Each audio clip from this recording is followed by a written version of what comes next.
hands under pressure. I'm about to explode like the tornado. Need that green, so check my signal. It's the skinny individual who did you well. I kid you not. I think you stop if you got to scheme, cause my team bring the steam like I wonder from my oasis. And the race is right. Now it's time to take my place in the sun. You can't deny the force. You can't deny the force. You can't deny the force. You can't deny the force. You can't deny the force. You can't deny the force. You can't deny the force. You can't deny the force.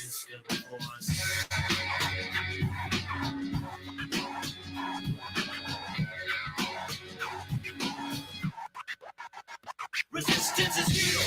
We got momentum or brutal. Invent the defenses cause our views get futile. It's brutal. So expensive and speed. Elective volunteers was all suspended sentence. Self-suppression of evidence will be that with belligerence. And you can hesitate minutes cause like the present your 10 hands. Your confession is expected if you think they were persistent in a method. Yes, you guessed it. Blessed are we who come in the name of J. Our word spreads like a I declare it's a state of emergency, the president assents. So don't expect no guarantee, depend on humanity. It's enough for giving that you can't resist the skin. So give yourself a move and it's still feel the war, emotional all you see. cross cautiously. You can't deny the force. No, you can't. You can't deny the force. You can't deny the force. No, you can't. You can't deny the force. You can't deny the force. No, you can't. You can't deny the force. You can't deny the force. No, you can't. You can't deny the force.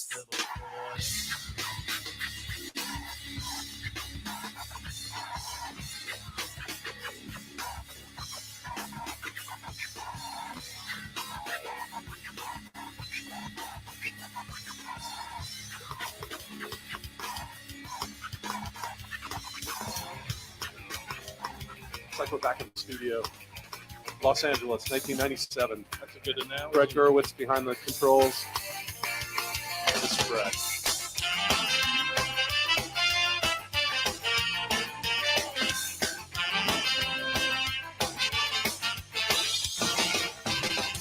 I don't need to tell the truth, but I never lie. I don't need to bow to you. You're just passing by. I never wanted to be the one you bitch and moan and come home to. But as long as you look good, I'll come back to you. Get inside my troubled mind with all of your threats. Sometimes I think I was blind. Not before we met. I never wanted to be the one that you depend on for your life. When you cry, it smells like soup. Sound like Shona Knife. Never fear about what I said all night. I got a right. Each time I said all night. No, I just might. You make me stay all night. It's just that side of you tonight that makes me stay all night. I'm gonna stay all night. You're an evil little girl. I'm a twisted man, tearing through your perfect world. Make you understand. I never wanted to be the one you bitch and moan and come home to. But as long as you look good, I'll come back to you and do the things you do. Stay all night. I got it right. Each time I stayed all night. No, I just might. You make me stay all night. It's just the side of you tonight that makes me stay all night. I'm gonna stay all. I would never treat you bad. You deserve the best from me. If you want to keep your place, you better get down on yours. Yeah, Todd wrote this one. Yeah. You think? This is not mine.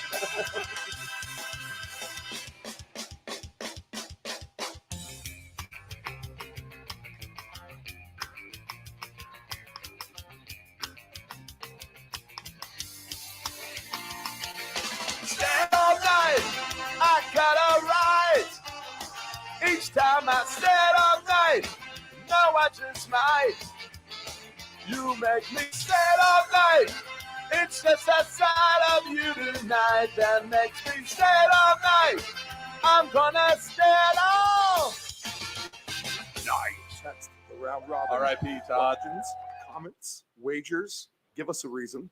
Sleeper fantasy play, your best alternative line, whatever you have. Text the round robin 757-354-5517. Can you see by the dawn's early light what so proudly we hailed at the twilight's last gleaming, whose cross nights and bright stars through the perilous fight o'er the ramparts we watched were so gallantly streaming.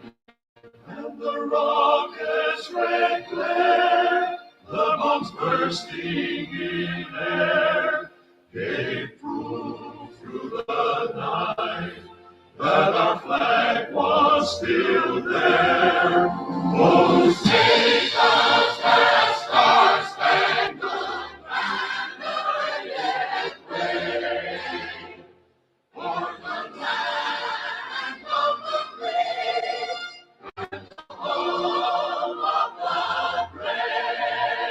This is the Deep End Broadcasting Network. You are tuned in to the Round Robin with Stephen Murray on Deep End Broadcasting.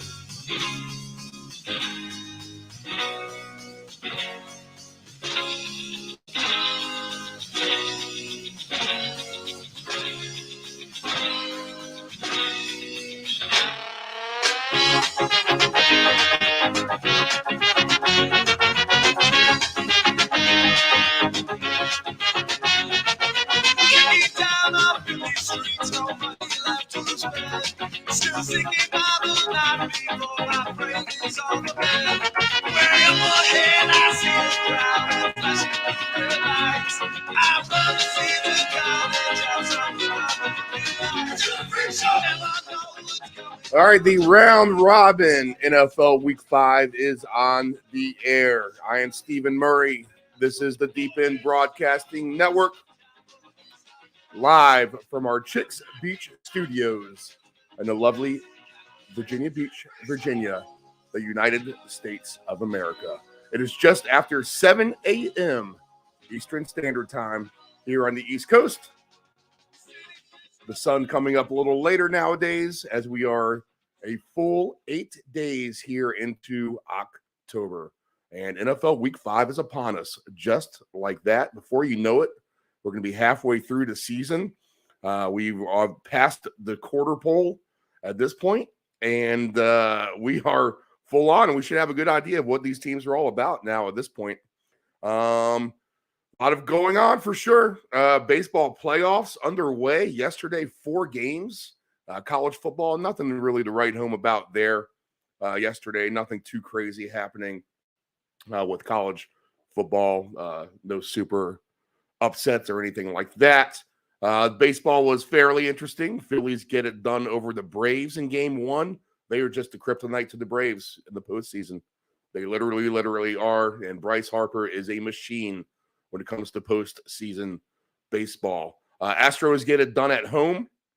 Rangers have success as well there in Baltimore. The other game late night, actually, I did not even see. I didn't get a score update myself. This will be breaking news to me here in Major League Baseball. But the Diamondbacks, I kind of like them as well. 11-2 winners over the Dodgers. So that's going to be your big story of the evening. The 2 dogs there getting it done in the National League for Major League Baseball. But our focus is this. And if you are new to the show, we're getting new listeners every week as the word is spreading about the round robin. This is what we do, people. We're going to go ahead and break down everything on the slate. But we do things a little differently around here. It's not like we're looking for exactly to have closing line value here like a lot of these other wagering gambling shows are. We're going to try to teach you a few tricks to the trade. It's all a good learning experience along the way. And really, our specialty is to take your $10 and turn that into 1,000, 2,000, 5,000, whatever the case may be. There are things out there that we can take advantage of. Now, everyone will say, yeah, stupid, you're throwing your money away. But I'm going to tell you this. You can take that $10 to 7-Eleven, as I've said before, and buy a lottery ticket and take your chances there. Or you can kind of trust us to find 4 or 5 football games, baseball games, whatever it may be. We look for the best plays on the board. And yes, there are blowouts in every sport, every day, every night, every year. So we try to find the blowouts. At least I do. Nephew Dave will keep it a little closer to the vest. I'll look for more blowouts and stuff, move some lines around, and there you go. You turn your $10 into a nice little profit, which we have done plenty of times. So sit on in. We'll go through Survivor. We'll go through Fantasy as we go through the show, and we'll get it all done. Dave Del Grande, he'll be up with us here in a few minutes in his usual spot. We'll talk about everything from headlines to the fun games to our focus, which is the AFC West games and the NFC West games with him. Later on, the Nephew Dave and the Ant-Man with the breaking news will be in the studio as well, and we'll go through the full slate game by game, see what we can find. Survivor pool coming up, fantasy angles, prop angles, 2 touchdown scores, you name it. We will go through it all today, and we've been pulling out all kinds of good stuff, especially with the touchdown scorers and some of these guys who are getting into the end zone. So we've had some really good nuggets here through the first 4 weeks, and we look to continue that trend here in week 5, in which should be a very, very oddball week of games, at least in my opinion. And let's get right to the updated lines, which they are updated down there on the ticker, and we'll go through the weather, and then I'll kick it over to Dave Del Grande, and we will get our discussion underway, commercial free. Me and him go for about 90 minutes. And whatever you're doing, making your coffee, making your breakfast, just keep us on, keep the volume in the background. And this will be your wagering lean to show for Sunday mornings as you do things around the house, or if you're driving on a road trip or whatever. If you got to go to church, you can only get bits and pieces. You can always go to the replay here on deepend757.com. Click on the round robin when you are available. But let's pack it all in. We got a long show to get through, and let's do it. Teams on the buys this week are Seattle and the Chargers. So we will leave those out of our usual mix with Dave Del Grande. Also, the Buccaneers and the Browns have bye weeks as well. So bye weeks are starting to rear their ugly head here with fantasy, and they will with me. I have a guillotine league today in which I had to pick up Joshua Dobbs as my quarterback, and my guillotine league team looks like it is in big trouble. I don't have Herbert. Now, Logan Thomas got some scoring for me the other night. But if you don't know what the guillotine league is, it's basically a free-for-all of 18 teams to start the season. Every week, the lowest man on the totem pole, the lowest scoring team, gets kicked off the island. You are done. And all your players go to free agency to be scooped up by the remaining teams.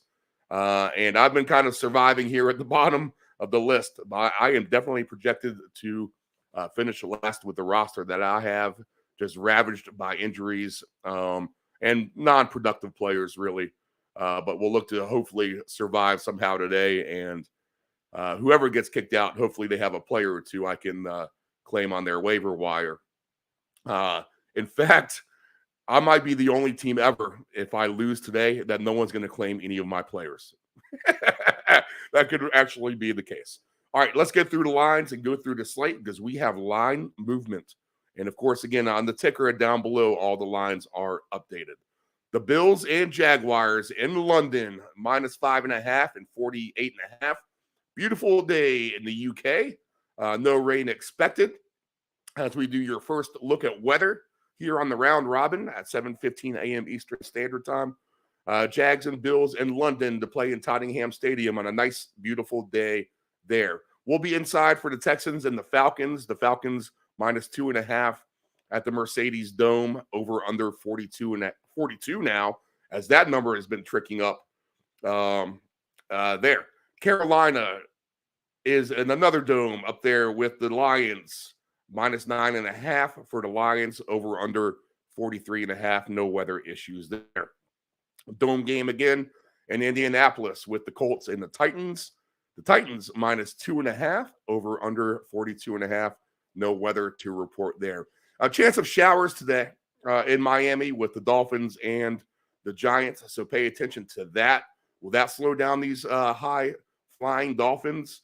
Well, the bettors don't think that it will, because the spread has climbed all the way up to Miami now, -12.5. That is the biggest moving line on the board, over under 47.5. Can the Giants make a showing after that debacle on Monday Night Football, in which Daniel Jones got sacked 11 times? Ridiculous. The Steelers, a home team underdog by 4.5 points today to the Baltimore Ravens. 38 is the total there. Now, that's an injured Ravens squad.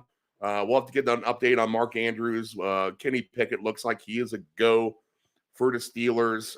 We'll get the Ant-Man in here. We'll go through all the injuries, especially with that game, as the Steelers are an underdog there. It looks like it's a clear day, but wind could be a little bit of an issue there in Pittsburgh. We could have some a cold front just went through here on the East Coast, so it's leaving some of these places a little windy. Post-fact, cooler air, more comfortable football playing weather, that's for sure, I would say. But in Boston, in Foxborough, with the Patriots and the Saints, wind at that stadium as well, -1.5. The Patriots are the favorite, and 39.5 the total there. We'll be inside for Cincinnati and Arizona at 4:06 p.m. Eastern Standard Time. The Bengals laying a field goal, over under 44.5 in that game. Eagles and Rams. The Eagles -4.5, over under 50.5, as the Philadelphia Eagles take their show on the road to SoFi Stadium to play a nice feisty Rams team.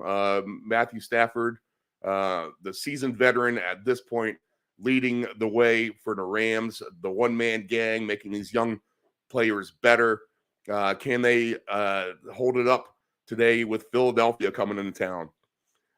Inside again today with the Chiefs and the Vikings. The Vikings are catching 3.5 at home against the Chiefs, and 52.5 in what could be a shootout and a fireworks fiesta of fantasy galore and prop galore with the Chiefs and Vikings today in Minnesota. Clear skies, beautiful weather in Denver for the Jets and the Broncos. -2.5 and 43.5 is the line there. We should have a beautiful night at Levi Stadium for the 49ers and the Cowboys. The 49ers laying 3.5 and 45 at home against Dallas. A must win, at least for psyche reasons for Dallas, as they have been on the bottom end of things when it comes to playing the 49ers. The Niners coming on top just about every occasion here lately, a couple times recently in the playoffs in the last couple of years as well.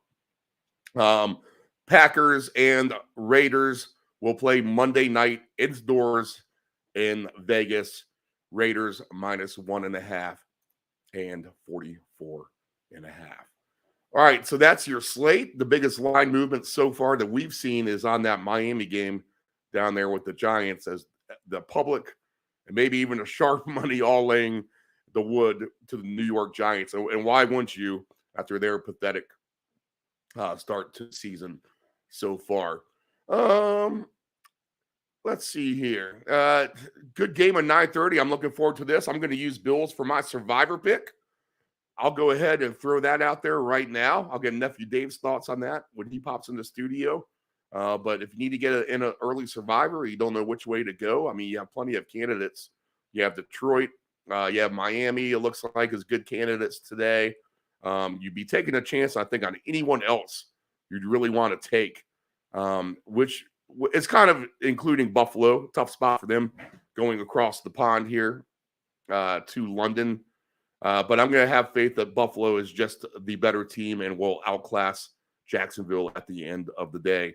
And you know what? If everyone loads up on Detroit and Miami and things go haywire, maybe I find myself in the winner's circle of the Survivor here at Day's End.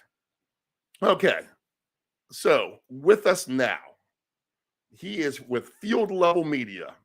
He covers the Golden State Warriors. He covers the Denver Nuggets. Former writer for the Oakland Tribune, covering basketball for the Warriors. He is also a senior analyst at Stat Factor, and he is Mr. Fantasy himself. I am talking about the one and only Dave Del Grande from Castro, California. So we'll queue up Mr. Dave Del Grande on the phone here, and we will begin our conversation. How's the weather out there? Oh, very hot. Very hot for here. It's the air conditioning, was on all night. We set it for 72, and it never got below 72. Outside all night. Like I said, which is normally 72 is about the high. Mid 70s often, but rarely into the 80s. It's been consistently 80s to low 90s during the day, even into the evening, I would say, for almost a week straight now. So, I think we're looking tomorrow night 49er game as, being a very, very nice night. Maybe, that stadium has gotten criticism during the day for the sun shining on the opposing team, what have you. So it's probably a break for Dallas if that game's at night. Do you guys ever get the humidity, or is that never really a factor? No, I have no idea what humidity is. Oh, it's literally. Awful. I mean, I've traveled. I've traveled a lot, I've experienced humidity, I guess. But the thing is, when you travel with basketball, you're always traveling in the winter. Right. So, does humidity exist, in Miami, on New Year's Eve? I don't know. I guess maybe it does, but I have no idea. No, I remember a buddy of mine lived in D.C. when I was in Alexandria, Virginia. Right. When I was in college, and I went to visit him one time. I don't know if it was in college or right after college, and his dad was a tennis player. Said, "Hey, you want to go out and play some tennis?" And I said, "Sure." And he said, "It's really humid out there." and I was like, I'm an athlete. It's not going to bother me. I don't even know what humidity is. And I think kind of that attitude helped me, because I really didn't even notice it. Oh, wow. Interesting. But not that I'm, Carlos Alcaraz or whatever running all over the court. I'm much more of, the Madison Keys. I just kind of stand there and hit the ball. But anyway, like I said, us silly Californians have no idea what, we have our earthquakes, but we substitute that for no hurricanes and no humidity. The baseball wild cards, 2 out of 3. You a big fan of those? I like those little series for the wild cards. Yeah, I know people complain about bad baseball, over the beginning of this week, that you let these, you let half the league in, you're allowing a lot of bad teams in, you're going to get bad baseball. And yes, that's a part of the equation. You probably say that about the first round of the NBA playoffs, a little bit. These teams are, some of these teams this year, when we saw, especially with the Twins, but with some other teams as well, they haven't been to the postseason for, for ages, so I wouldn't necessarily blame, not that the Twins played poorly, but, I wouldn't necessarily blame sloppy baseball on the fact that, these were bad teams. There's the pressure of having been there the first time in a long time. In a lot of these players' careers, never been to the postseason. You kind of got to experience it. It's a little bit different game. Well, people say, it's the same game. It's the same game. No, it's every pitch, every ground ball matters. And once you get into this kind of high level competition, I enjoy it. I enjoy giving all these teams a chance. And now you get to the second round, you got some real heavyweights here. Good matchups too. I like the second round. Yeah, but you also have You also have some teams that, because of the wild card round, have gathered a little momentum. And here we go again with the Braves. Thought that in the first round, the Braves' first round of the playoffs, that we'd be talking about, wow, this is a tough matchup for them. They just lost to this team last year. They've never beaten this team in the postseason, whatever the storylines are. It's like, this is the Braves.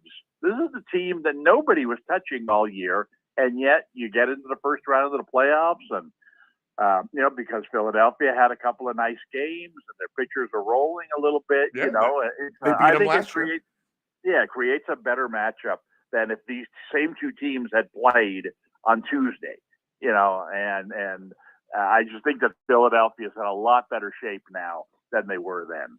So, and, you say the same thing about Texas, going in and playing Baltimore. Same thing. I mean, the last we heard of Texas in the regular season was, oh my God, they blew the lead in the division. They lost the last game of the season, cost them the division title. And now 2 games later, oh my goodness, they're heck, they should be like a co-favorite in this series against a team dominated the American League for the whole season. So it's, I think it's really added to the, to the intrigue of, this next series. Bruce Bochy well, and that's going to be a great series with Texas and the Orioles. Bochy, but is there a part of you that likes to see the old school manager, kind of the old school baseball theorist, go in and beat up on the analytics, like based Tampa Bay Rays? Do you get any kind of like back of your mind justification? I love this kind of thing. But Dusty Baker too, you can throw in that category. Right. And to answer your question, no. The answer is no. I do not root for the old men necessarily. Some of these guys I like, some of them I don't like. But a lot of that has to do, how can you not like Bruce Bochy? Right. A very, very, very nice man. And I'm sure Dusty Baker, who I haven't dealt with that much, is the same way. But it all comes down to who they've been managing. And if I don't like that team, then I don't like, I'm not a Giants fan. I'm an A's fan, right? Uh-huh. So I've rooted against the Giants basically every game they've ever played. And so, no, I'm not a Bochy fan at all. I definitely won't be rooting for the Rangers in this series, in part because, he's the manager. But again, that sounds kind of harsh. But that, that's just the way it is. I don't care if the nicest guy in the world is managing the Yankees. If you're a Red Sox fan, you don't like the manager of the Yankees, and that's, but what's funny is that I've gotten kind of caught up in this analytics debate this last week with A, with the Giants having fired Kapler, and B, with Tampa Bay doing so poorly in the playoffs. And, I like, I like entertaining baseball and football, basketball, anything that's entertaining. I said this, years ago, and people laughed at me and what have you, that I wouldn't trade. I covered the Warriors for the Oakland Tribune here for many, many years. Right. And I was a part of the 2 Don Nelson eras, as well as a lot of really bad basketball in and around those eras. But the Nelson eras were very entertaining. No. Did they ever win a championship? No. Did they ever make it to the conference finals? No. Did they make the playoffs every year? No, they made it about half the time. But every time the Warriors went out there, I don't care who they played, it was kind of a unique experience because if the Warriors were on their game that night, and that generally meant if they were hitting their shots, they were going to beat you. And it's not very often where an underdog goes into a game, in any sport, where you would say, you know what, the underdog's going to dictate whether they win or lose this game. I don't care how good the favorite is. And that's the way it was with the Warriors. Now, more times than not, all their crazy Tim Hardaway, shots that he took, they were off the mark. He shot his 33%. The Warriors lost 130 to 120. But when he was hitting his threes and Richmond and Mullen and we saw him in the We Believe series with Baron Davis against the number one seed, it was fun, because that possibility was there every night. And I would not have traded those 20 years or so of Warriors basketball with the same 20 years that the Utah Jazz had when the Stockton and Malone era. Oh my God, you talk about a snoozer. Right. Oh geez, what a terrible, terrible brand of basketball. But they won every year. They made the finals. They made the conference final. How could you argue against it? It was like, no, thank you. Give me the Warriors over the Jazz in terms of entertainment value, all day. And that's kind of what this analytics thing has done. Is analytics, who's going to say that analytics are bad for baseball? I mean, you just look at the Tampa Bay Rays. They've become a better team than the Yankees. Over the last, certainly over like the last 5 years, they beat them again in the standings this year. They're making the playoffs every year. And why? I mean, it's like they don't. I couldn't name you 5 Tampa Bay Rays. And of course, next year, the 5 guys you named this year, 3 of them are gone. They have zero star power. And unfortunately in sports, or fortunately, depending on how you look at it, you need star power for 2 reasons. Number one, it's how you win in the playoffs. And number 2, it's how you attract fans. And you don't have star power, you better win, because the double whammy is not having star power and not winning. Now, if going 50-50 on that, well, we have no star power, but we're winning. All right, that's tolerable. But as we see in San Francisco, where attendance has plummeted, and the Giants, the Giants under Kapler had a far better winning percentage than they had under Bochy. And there's no way they should have fired Kapler based on wins and losses. But the fans have spoken. The Giants, who sold out, basically for 10 straight years, are now down to 60% capacity on most nights, and it's alarming. It's like, why is this happening? The team went into the last week of the season and with a chance to make the playoffs, and it's just this whole idea that we don't know who's pitching each night. We hate this opener thing. We got used to Madison Bumgarner and Matt Cain and Tim Lincecum, and these guys trotting out there, and we came to watch them pitch. Now we go out there, and they won't even tell us who the pitcher is, because it's not really fair to say that Tristan Beck is going to be our starter tonight. He's only going to be in there for 1 inning, and then who comes in? We don't even know. They won't even announce. Right. It's really a bad thing for the fans. And then on top of that, like I said, but Tampa Bay is an even better example than the Giants. Tampa Bay, they just keep winning and winning and winning. But they got to be the most boring team in baseball. It's just, yes, the numbers tell you that I can put Jock Peterson and Austin Slater as a platoon in the outfield. And between the two of them, Slater kills lefties and Peterson kills righties.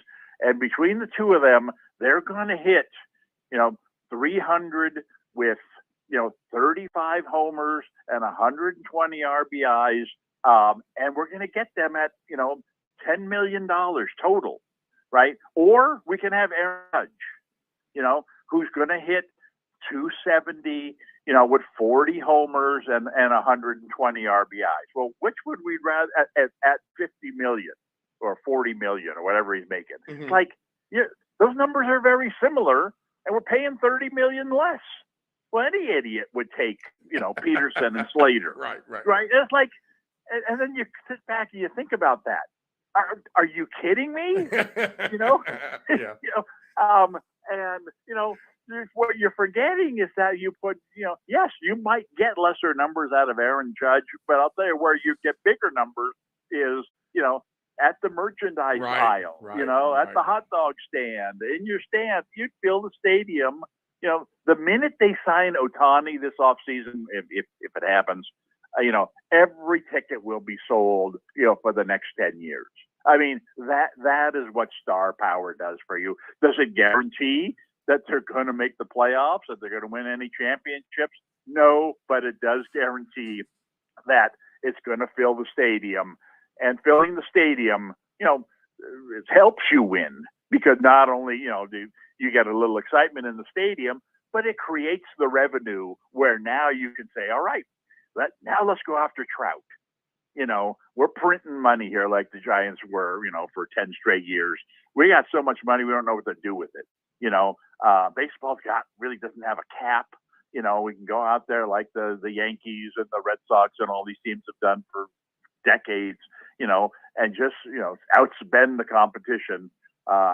Because we can, because we're filling the stadium every day. And why? Well, because we signed Ohtani, and we won 170 games under Kapler that first year, and now we're only winning 92. Doesn't matter. People would rather see the 92 win team with Ohtani than the 107 win team with Slater. And so it's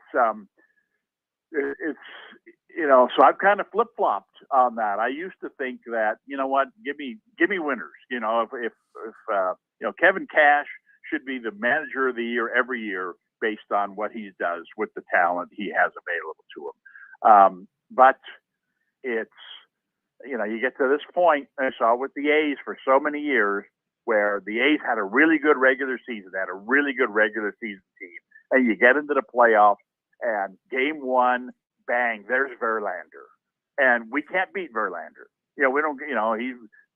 He overpowers us, and then it's okay because we got him to game 5. It's 2-2. We're on our home field. We're a step away from the next round. Oh goodness, here's Verlander again. And he snuffs us a second time. And then we don't. And that's it. We're out. And our great regular season is out because they had the star and we didn't. And it seemed like the A's will, in this, since I know them, they won't have that star. They'll never have that star. But the Giants certainly can. And, most other teams certainly can. And so that to me, that's how you win championships. And the Giants won 3 of them, with that kind of star power. So, I know we're supposed to be talking about football. No. We talk about everything, but that's great. I love it. My rant on analytics. No, that's exactly what I want. Actually, so let's keep that.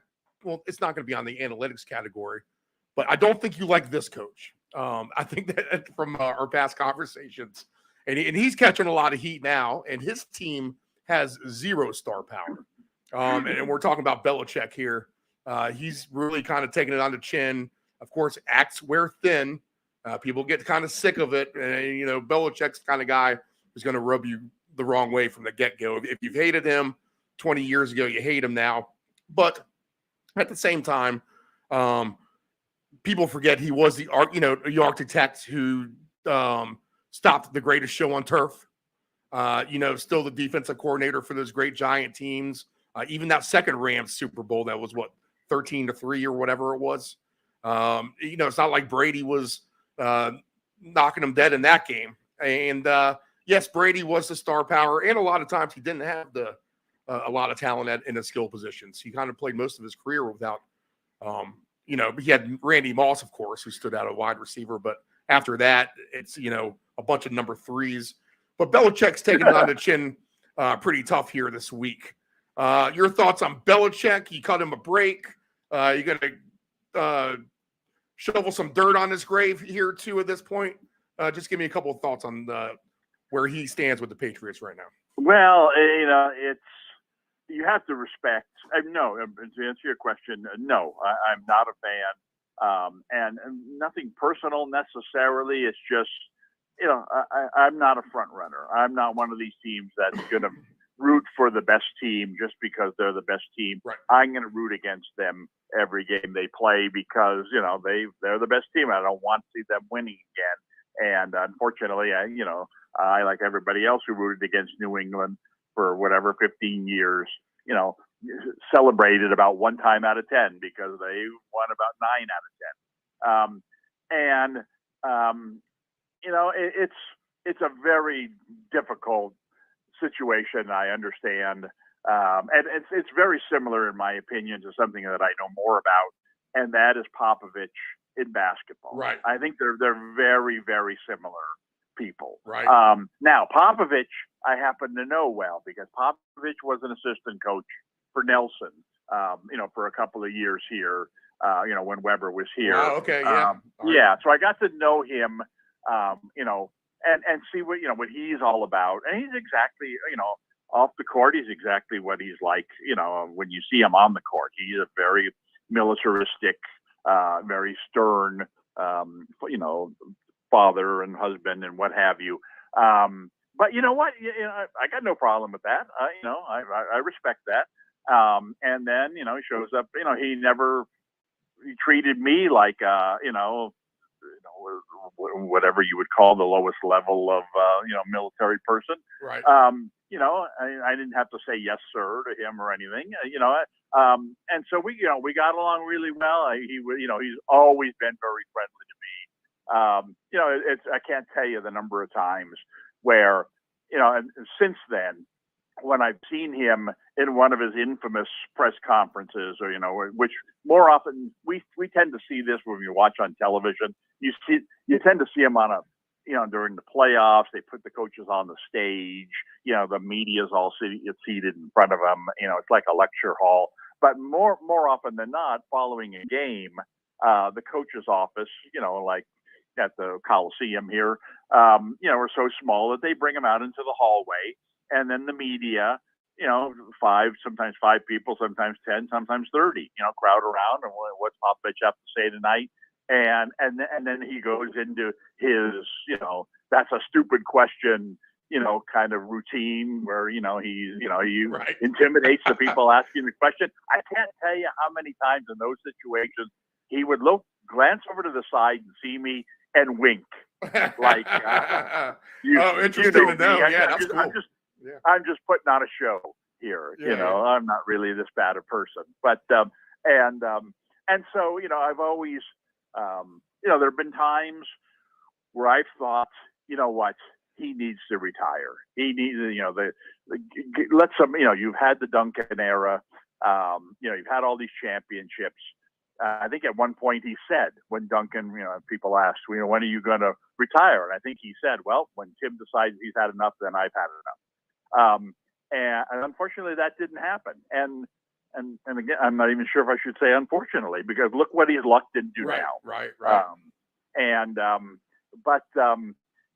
So I can see where, similar to Belichick, a lot of people root against him because they don't like his whole thing, and he's had a lot of success, and that's fine. So I think about that when I think about Belichick. I don't like him. I don't like what I see on TV. I don't know that I've ever been in a seen him face to face or been in an interview with him or anything like that. So I don't know. I don't have the same kind of respect for him that I have for Popovich. But you know what? If he had been the Raiders, assistant coach for a couple of years, or 49ers assistant, or wherever, or maybe I got a chance to meet him at a Warrior game or something, then maybe I would think differently of him. Because the bottom line is, you can't argue with his success, and he's had so much success that I just don't think it's right for people to say, you know what, he needs to hang him up. I mean, I'm sure he's still doing a lot of really good things, teaching a lot of really good stuff that are helping guys, not necessarily win a whole lot of football games, but are making them better football players on and off the field. And then maybe they go on somewhere else and have a nice career. And in part because of some of the foundation that he gave them. So am I rooting for New England to win their game this week? I don't care who they're playing. I mean, there are very few teams where I'd root for New England to win. And one of them, when they were playing Dallas, I don't like Dallas. So, I rooted for New England to beat Dallas and look where that ended up. Right.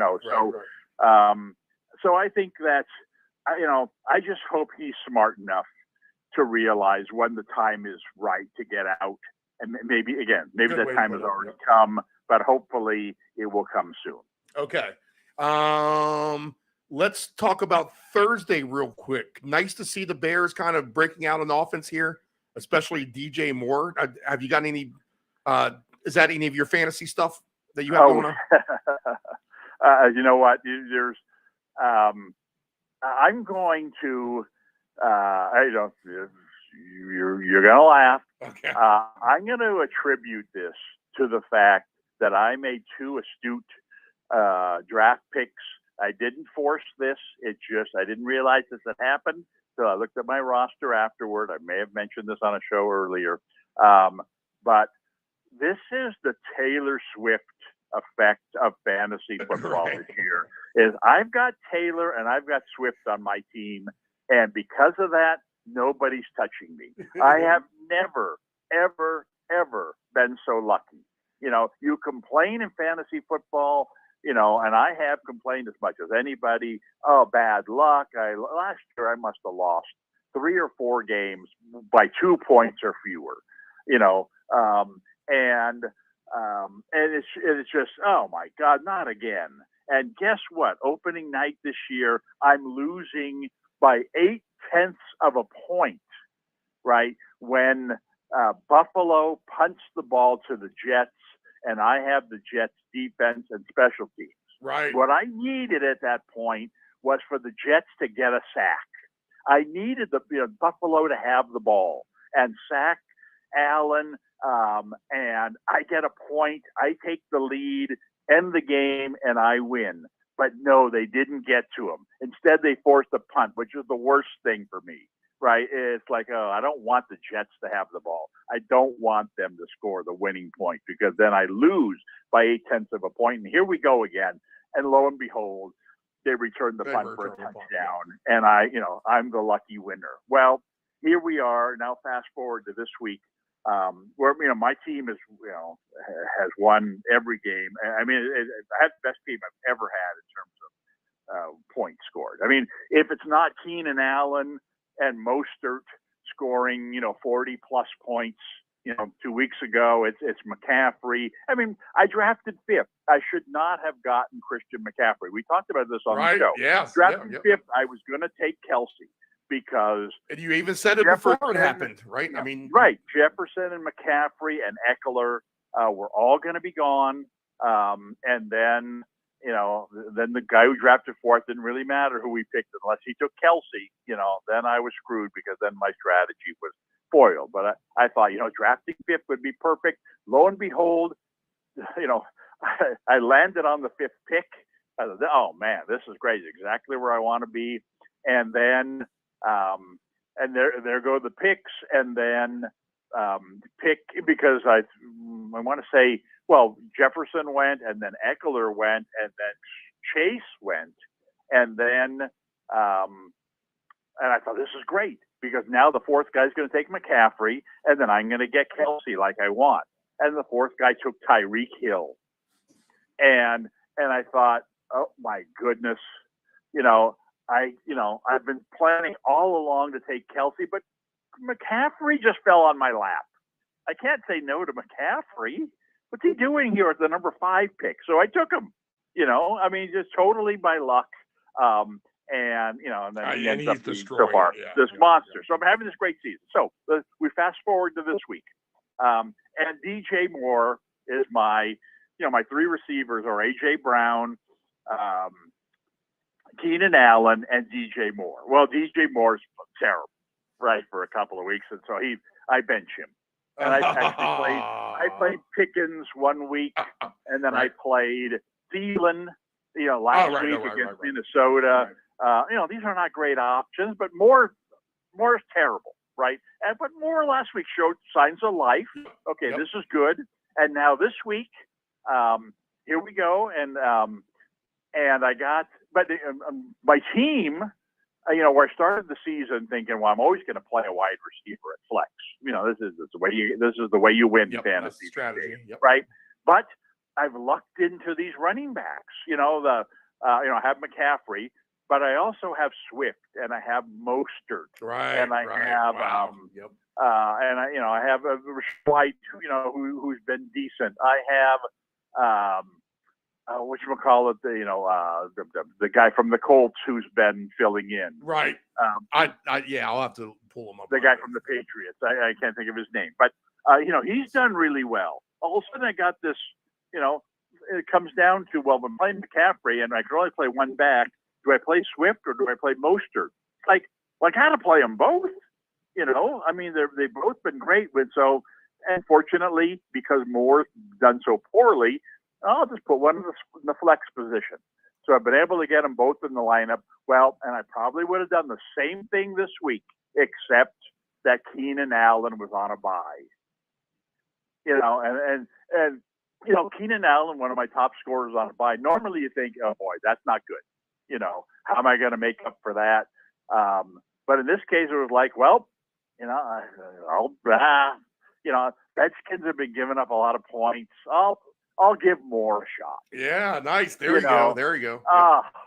And again, if Allen's playing this week, Moore doesn't see the light of day. But because this is the week that he's on a bye, I put Moore in there, and oh my God, I would say I feel sorry for my opponent, but then again, he had Howell and Gibson playing in that game, and they combined for like 40 points. Right, Howell had a lot. So, yeah, and so it's like where I got garbage time stat. I mean, I got like 49 or whatever out of Moore. But he's because his name of his team is again, it's your season when the week that you play a team called Chargers fan. The Chargers are on a bye. It's your lucky season. And so he's got Herbert. He has another, I forget what other Charger. I think he actually had Williams, right? Right. Right. And I had him. He had somebody else do, or a kicker or something. But I thought, well, gee, I can't really laugh because I have a Charger on my team as well. But so this is why he ended up playing Howell, because Herbert was on a bye, and and Howell ended up having a really nice game. So, but anyway, so if you look at the scores in our league, it's really funny because 10 teams in the league, probably 6 of them have 0 at this point. Somebody's got like 3.3, somebody's got like 6.6, and then there's the 2 of us. He's got whatever 37.5, and I've got 49.0. After the Thursday night games, and I've only had one guy play, and it's been, like I said, it's been an incredibly.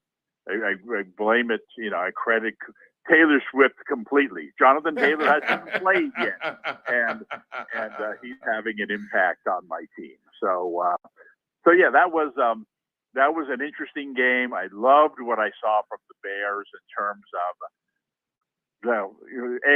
the focus on passing the ball to Moore. Remember the very first week of the season game where they were way behind the whole way, where they should have thrown the ball to him, 10 times.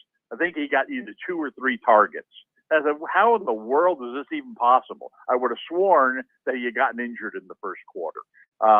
And fortunately, since then, with all the turmoil there and the quarterback complaining and Claypool complaining, and everybody, saying they should tank and get a new quarterback, which is the least of their problem. Now they've kind of figured out, well, we got this Moore guy. He's our top weapon. Let's throw him the ball. Let's get him deep. Let's, when they fall back, let's throw him short. And this last game was, oh my goodness, I hope I see way more of that moving forward, because now my problem is, well, now next week, who am I benching? I got too many good guys. Right. So that's a good problem to have. Cole Kmet too. 6'6", big target.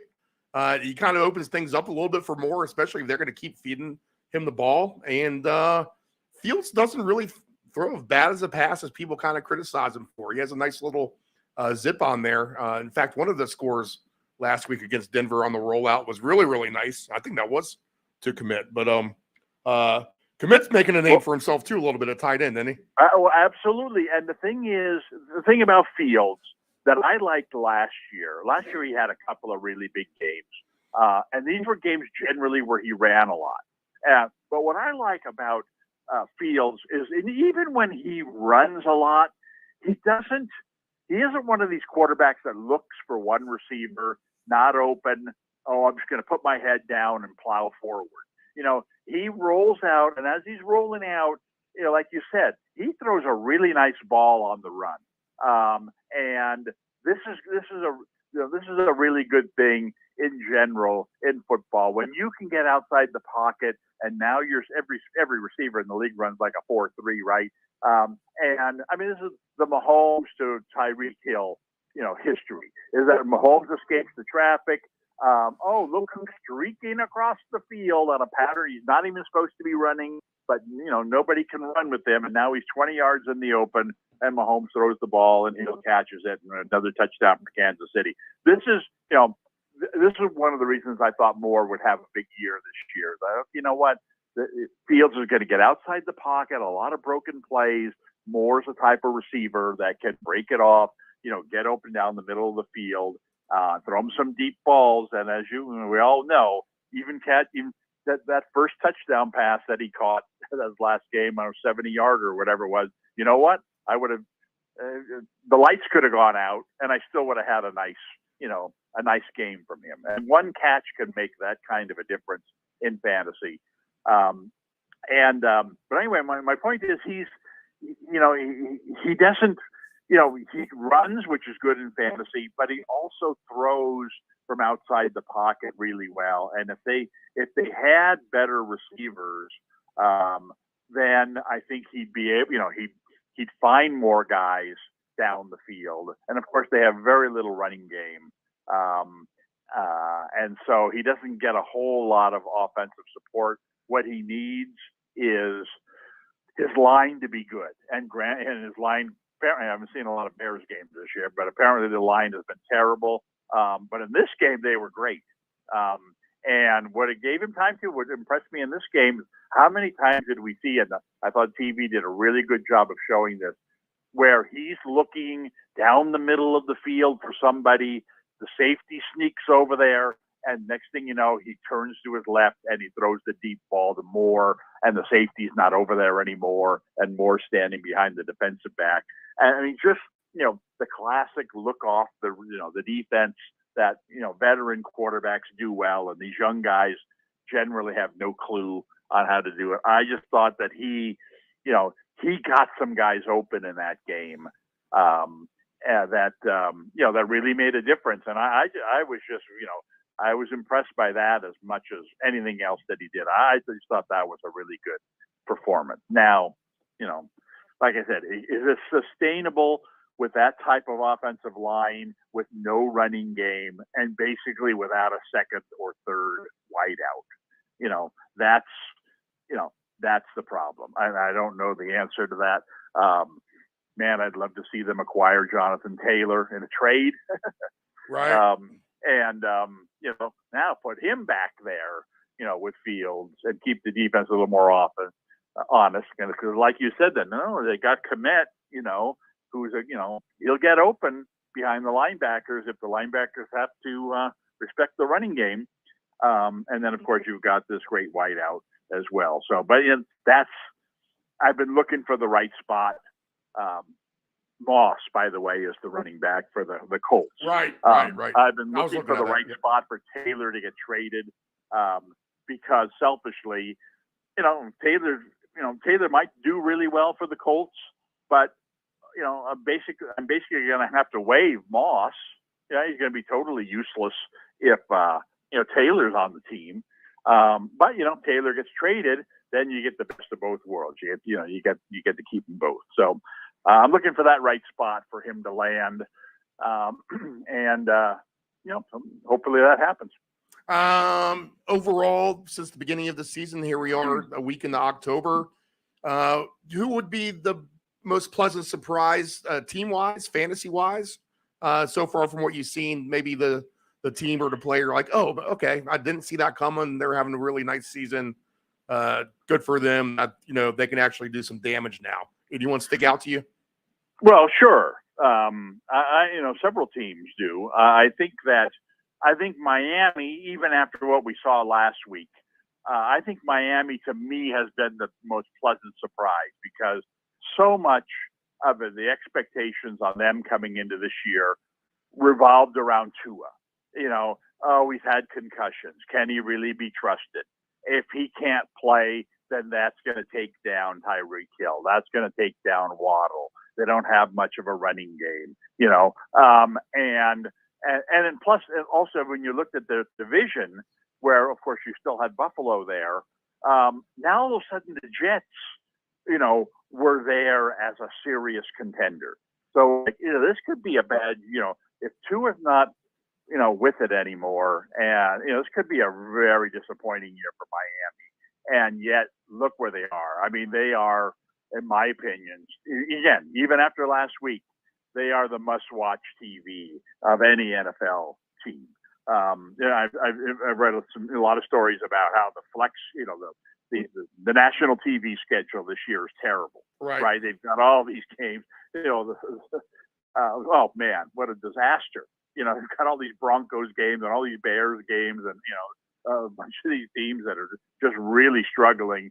But they've created these rules where they can flex out of them, and you can only show the Chiefs and the Eagles and 49ers, a certain number of times. It's going to take other teams that you didn't have on your schedule originally, to start filling in. Well, Miami's going to be very, very popular, fill-in team. It doesn't even really matter who they're playing. I mean, you look at their game this week, and they're playing the Giants, right? Yep. Oh man, terrible matchup. But you know what? I know a couple of networks that would be dying to put that game on. You won't tell me the Thursday night game, they would have switched that game for, Washington and Chicago. They do that in a heartbeat, even though the Giants is about as bad a matchup as you can get. So I think Miami has been a great team surprise. And of course, Mostert has been a great running back surprise, but looky here now, Achane has reared his ugly head, and Mostert fumbled twice last game. Once he got back, once he didn't. That's a double whammy there, and I've got the Mostert in my lineup this week, and against the Giants at home. You think, this is going to be big scoring game for Miami. Boy, I've got my fingers crossed because I have no idea, how much he's going to be playing anymore. So that's number one team on my list. Number two team on my list, I hate to say this because, I got egg on my face, but, is the Rams. Right. I mean, the Rams aren't, they're not making the playoffs this year. They're not that good, but we were talking about them as, candidate to be the last team to win a game, at the beginning of the season. And by we, I mean me. And look what they've done. They were a team that oh man, they got no running game. Cooper Kupp is injured. They got no passing game. Poor Matthew Stafford. This is a really bad team, and they've been great. And again, they're not contending for anything. Excuse me a second. Yep. They're not going to win a division title. They're probably not going to make the playoffs. But from fantasy point of view, man, if you were the guy that got Nakua, absolutely. Sure. Yeah. I mean, he's as good a receiver. Certainly a wide receiver one that you got for free, and then you got then all of a sudden Kyren Williams comes in at running back, and he's been great. And he's a guy that you picked him up. You've got a starter there as well. And so I think they may not be a factor on the field in terms of who wins and loses championships, but they could very well be a factor in fantasy, because if the teams that picked up these guys, if they already had a nice foundation and they added this to that foundation, then they're going to be a force to be reckoned with down the line. Even if you were the worst team in the league and you picked up one of these guys, well, you're a lot better off than you were then. So that, I'd say, the Rams would be, more from a fantasy perspective than a field perspective, although, they've done well on the field, have been a surprise. I'd say that my third and last team on this list would be the Lions. Now, the Lions, which you kind of saw this coming, that they went from, kind of laughing stock, a couple of years ago, to all of a sudden last year almost making the playoffs, beating Green Bay on the road that last game of the season last year when they had nothing to play for, and Green Bay was trying to get into the playoffs. I mean, that should have been the sign that, okay, move over. There's a new king of the NFC North, and they've drafted well. The coach, who kind of this is Mike Vrabel wannabe guy. They're going to be really tough in the trenches, which isn't necessarily the most exciting brand of football, but it's been successful for them, and they've filled in around. They've got a Goff at quarterback, who, like I said, he's not quarterbacking a whole lot of fantasy teams with his numbers, but he throws about one interception every 2 years. You've got one of the top receivers in the game. You've got a running game that's been really good, surprisingly, and the rookie Gibbs hasn't even done much yet. And then you've got the big wild card is Jameson Williams, and Jameson Williams. I talked a minute ago about you're 4 weeks into the fantasy season, your team's not doing well. Part of the reason is because you weren't the one who got Nakua. You weren't the one that got Kyren Williams. You weren't the one that got Achane. Well, don't give up, because there will be more guys like that. There won't be as many. There won't be as obvious. But Jameson Williams has a chance to be one of these guys. Jameson Williams is, I'd say very similar to Devontae Smith. He's a big time game breaker. Who's going to be on the opposite side of the field of St. Brown. And St. Brown's going to get all the coverage. They brought in a rookie tight end this year, Laporta, who they throw to a lot. They got a running game going. This is the ideal situation for a deep threat kind of guy to get single coverage, to come, give you a big time catch or two per game. And then as he develops, which I think he will, I think he's a really, really good receiver. I think, he could be an elite receiver by next year. Well, this is the guy that can help you this year, and is, probably available in most leagues. He certainly was, last week. He's someone who, can, in the end, if you pick up this guy and he develops into a really nice receiver, even 5-6 weeks from now, well, this is where you want him to be at his best, because that's when you're talking about making the fantasy playoffs or getting into the fantasy playoffs and doing well. So anyway, the Lions to me are a team that has really been put together smartly, and I think that they're the NFC. We've talked about the NFC as being Philadelphia and the 49ers, 1A and 1B, Dallas as being level 2, and then the Mississippi River, between them and the rest of the teams. I mean, the huge gulf. But it seems that Detroit has become that fourth team that actually they're going to be the team that we don't want to play them in the playoffs. The AFC's got like 7 of these teams, but the NFC really doesn't. You look at Green Bay's not good anymore. Minnesota's not good anymore. The Giants aren't good anymore. Tampa Bay's not good anymore. New Orleans not good anymore. I mean, there's nothing there, except for Detroit. And Detroit really looks like a team that, could be a big surprise this year. And they are off to a really nice start. They got another, winnable game this week. I think if you look at Detroit's schedule, they benefit from having finished in third place last year in their division. And especially in that division where you look at the teams, they got a schedule where you look at it and say, wow, they could win 13 games against this schedule. Now that ain't going to happen, but it's just, when you look, even so far, they lost the one game to Seattle, right? Right. They're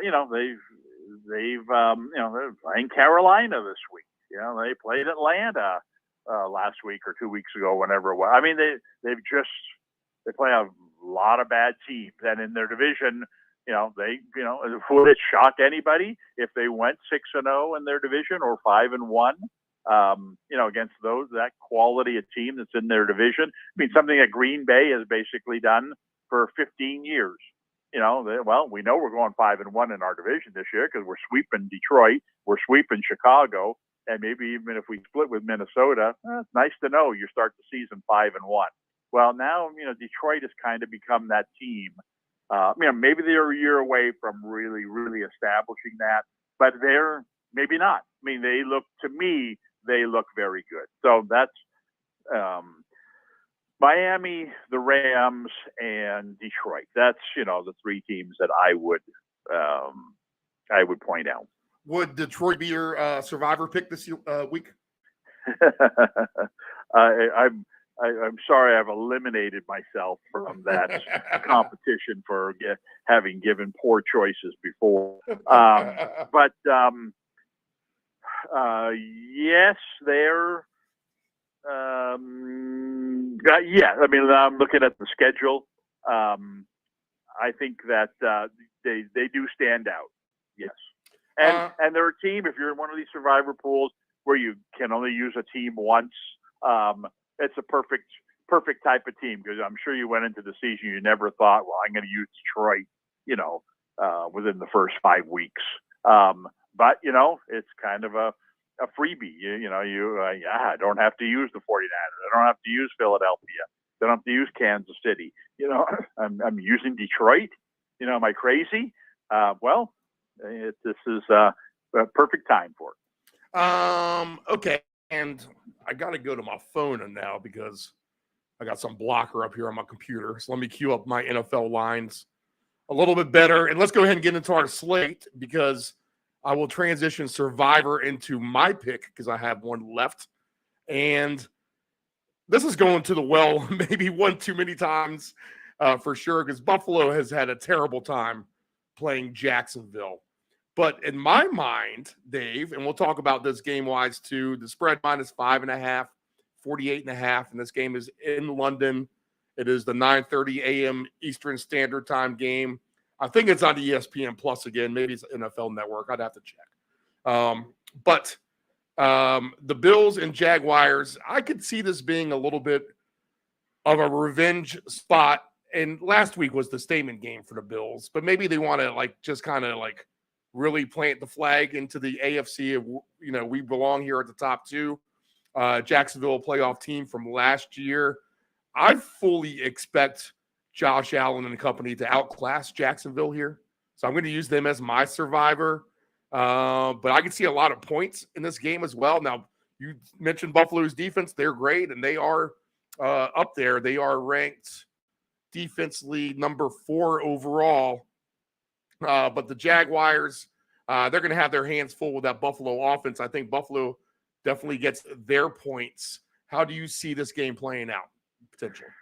Well, you mentioned something that, to me, is the biggest concern in this game, and that is the fact that Buffalo, put all of their eggs into one basket last week. I mean, that was, and I don't mean to overstate it like that was their championship game, because they'll have bigger games down the line. Right. But you don't see that kind of game, that kind of focus in September. And that was a monster game for them, and they came through big time. They have to be feeling really good about themselves. Jacksonville has not done well this year, no doubt. But, if this game were at Buffalo, I'd maybe feel a little different about it. It's Buffalo, had to, I don't know. I just see a lot of champagne drinking on that long flight to Europe. They haven't, I don't know. Jacksonville's got to be better than what they've been. I think they're a competitive team. You never really know how teams are going to respond going all the way over there.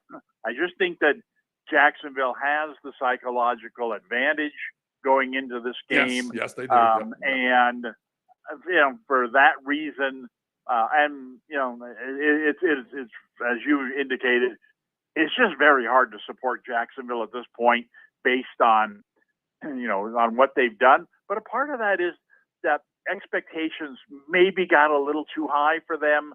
Maybe they really are a 500 team. But if that's the case, they really shouldn't win a game like this. But the fact is that they're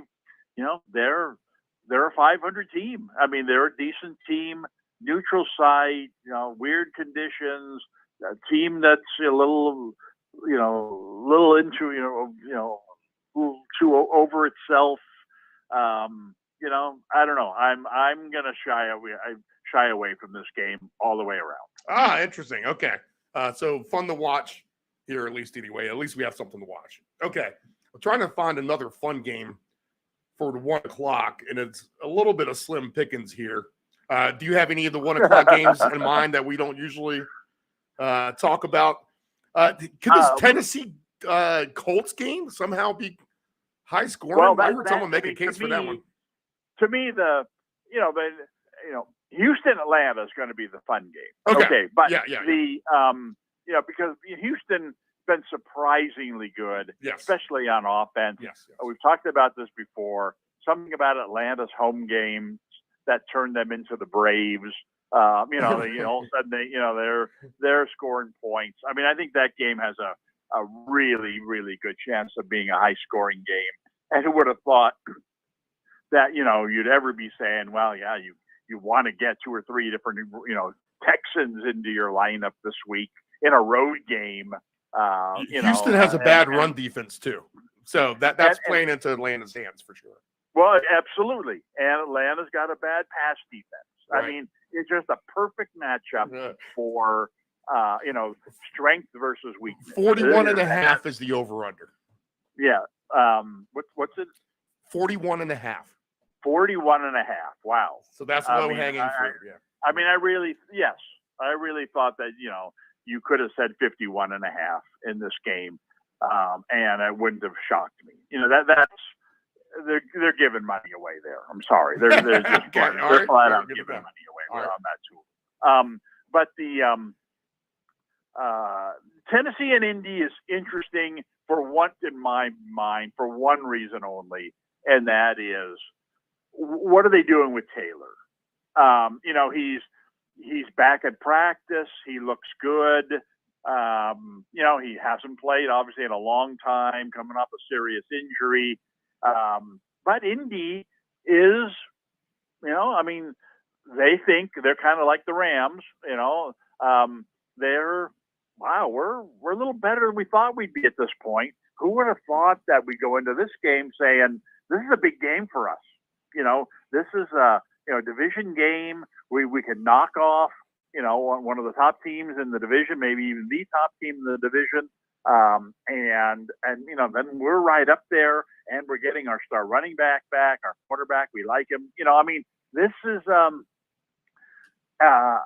game where I think that I'm not sure Indy's good enough to win this game, but they probably think they are, and this is this is kind of my Buffalo pick from last week kind of team where this is a make or break. Hard to say this in the first week of October, make or break game for them for many reasons, and one is the Taylor situation. You got to know that he still has no interest in being there. He's said all the right things. He's back at practice. He's healthy. He's doing everything right. He's saying, we want to win as many games as possible. We've got a good team. This is a game where, if they really, really, really go all out to win, then they're going to bring him back and he's going to carry the ball 20 times this week. And that's probably not, in the long run, not a good thing, because what the last thing that they want is for Taylor to get injured, because A, that kills their season, and B, that kills his trade value. So it hurts them for the present, and it hurts them in the future. And so I think they've really got to be careful with how much they use this guy this week. Plus the fact that we talked about earlier, Moss has had a really good season. There's really no reason for Taylor to come back and get more than 12 touches this game. So but would it shock me?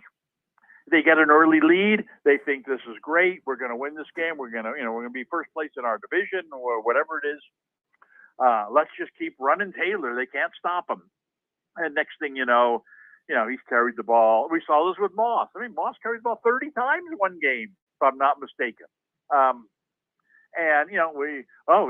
Whoops.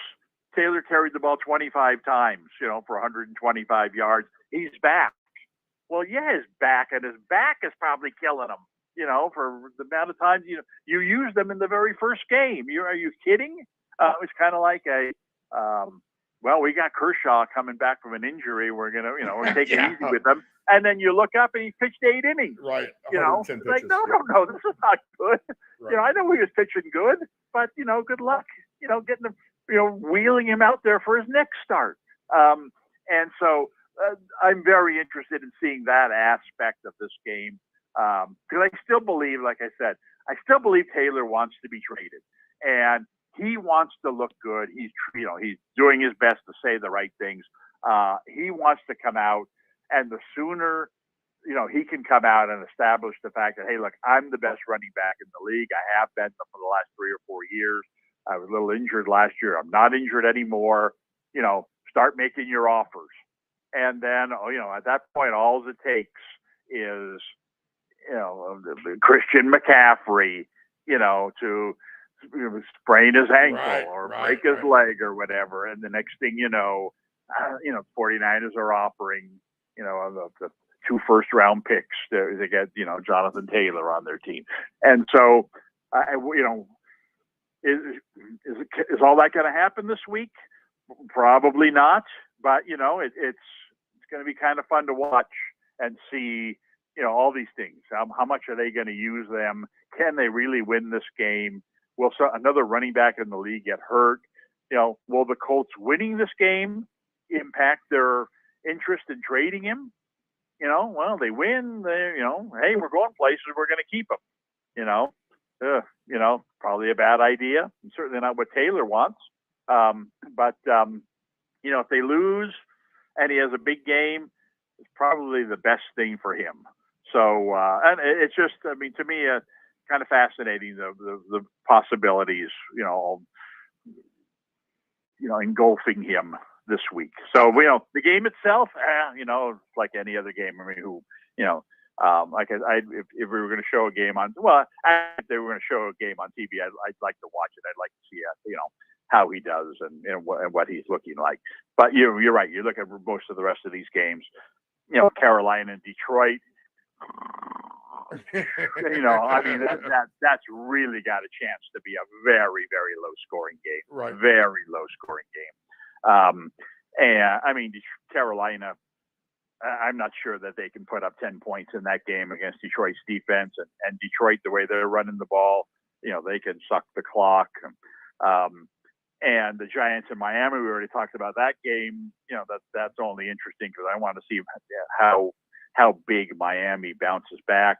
New Orleans and New England, oh, you got to be kidding me. Right. I'd say that. And then Baltimore and Pittsburgh, which would normally be, I can see the NFL scheduler saying, oh my goodness, we got a bunch of terrible games on Sunday morning or afternoon, whatever you say back east, the 1 o'clock slot. We got to put something in there that we could put on our, give CBS something, to broadcast. Let's put Baltimore and Pittsburgh. That's usually a good game. Yeah, let's put that on. Right. And even that's turned into many injuries and everything. Yeah. So but of all those games there, like you said, I mean, the things that stand out to me, number one is Houston and Atlanta being a very high scoring game. Carolina and Detroit being a very low scoring game. And then Miami, hopefully they bounce back with a vengeance. And by vengeance, I mean 35, 38 points, get back on track. And then very curious to see how this whole Indy Taylor thing plays out. So real life scenario, I have Cooper Kupp on my roster, and the Ant-Man has Jonathan Taylor, and I propose to trade. I need a running back.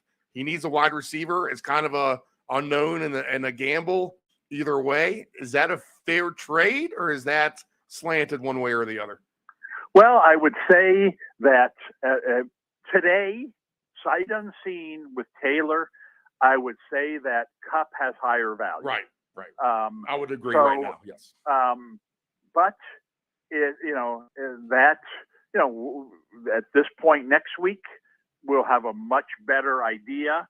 But at that point, Kupp may have re-injured himself. I mean, obviously, Kupp's injury is a big factor in this. Are we sure that he's healthy? I mean, he came into this season, with hamstring issues and, going to see a specialist, couldn't shake these things. These are the type of things that unless you are really committed to sitting out half the season or whatever until it gets better, can come back and bite you real soon.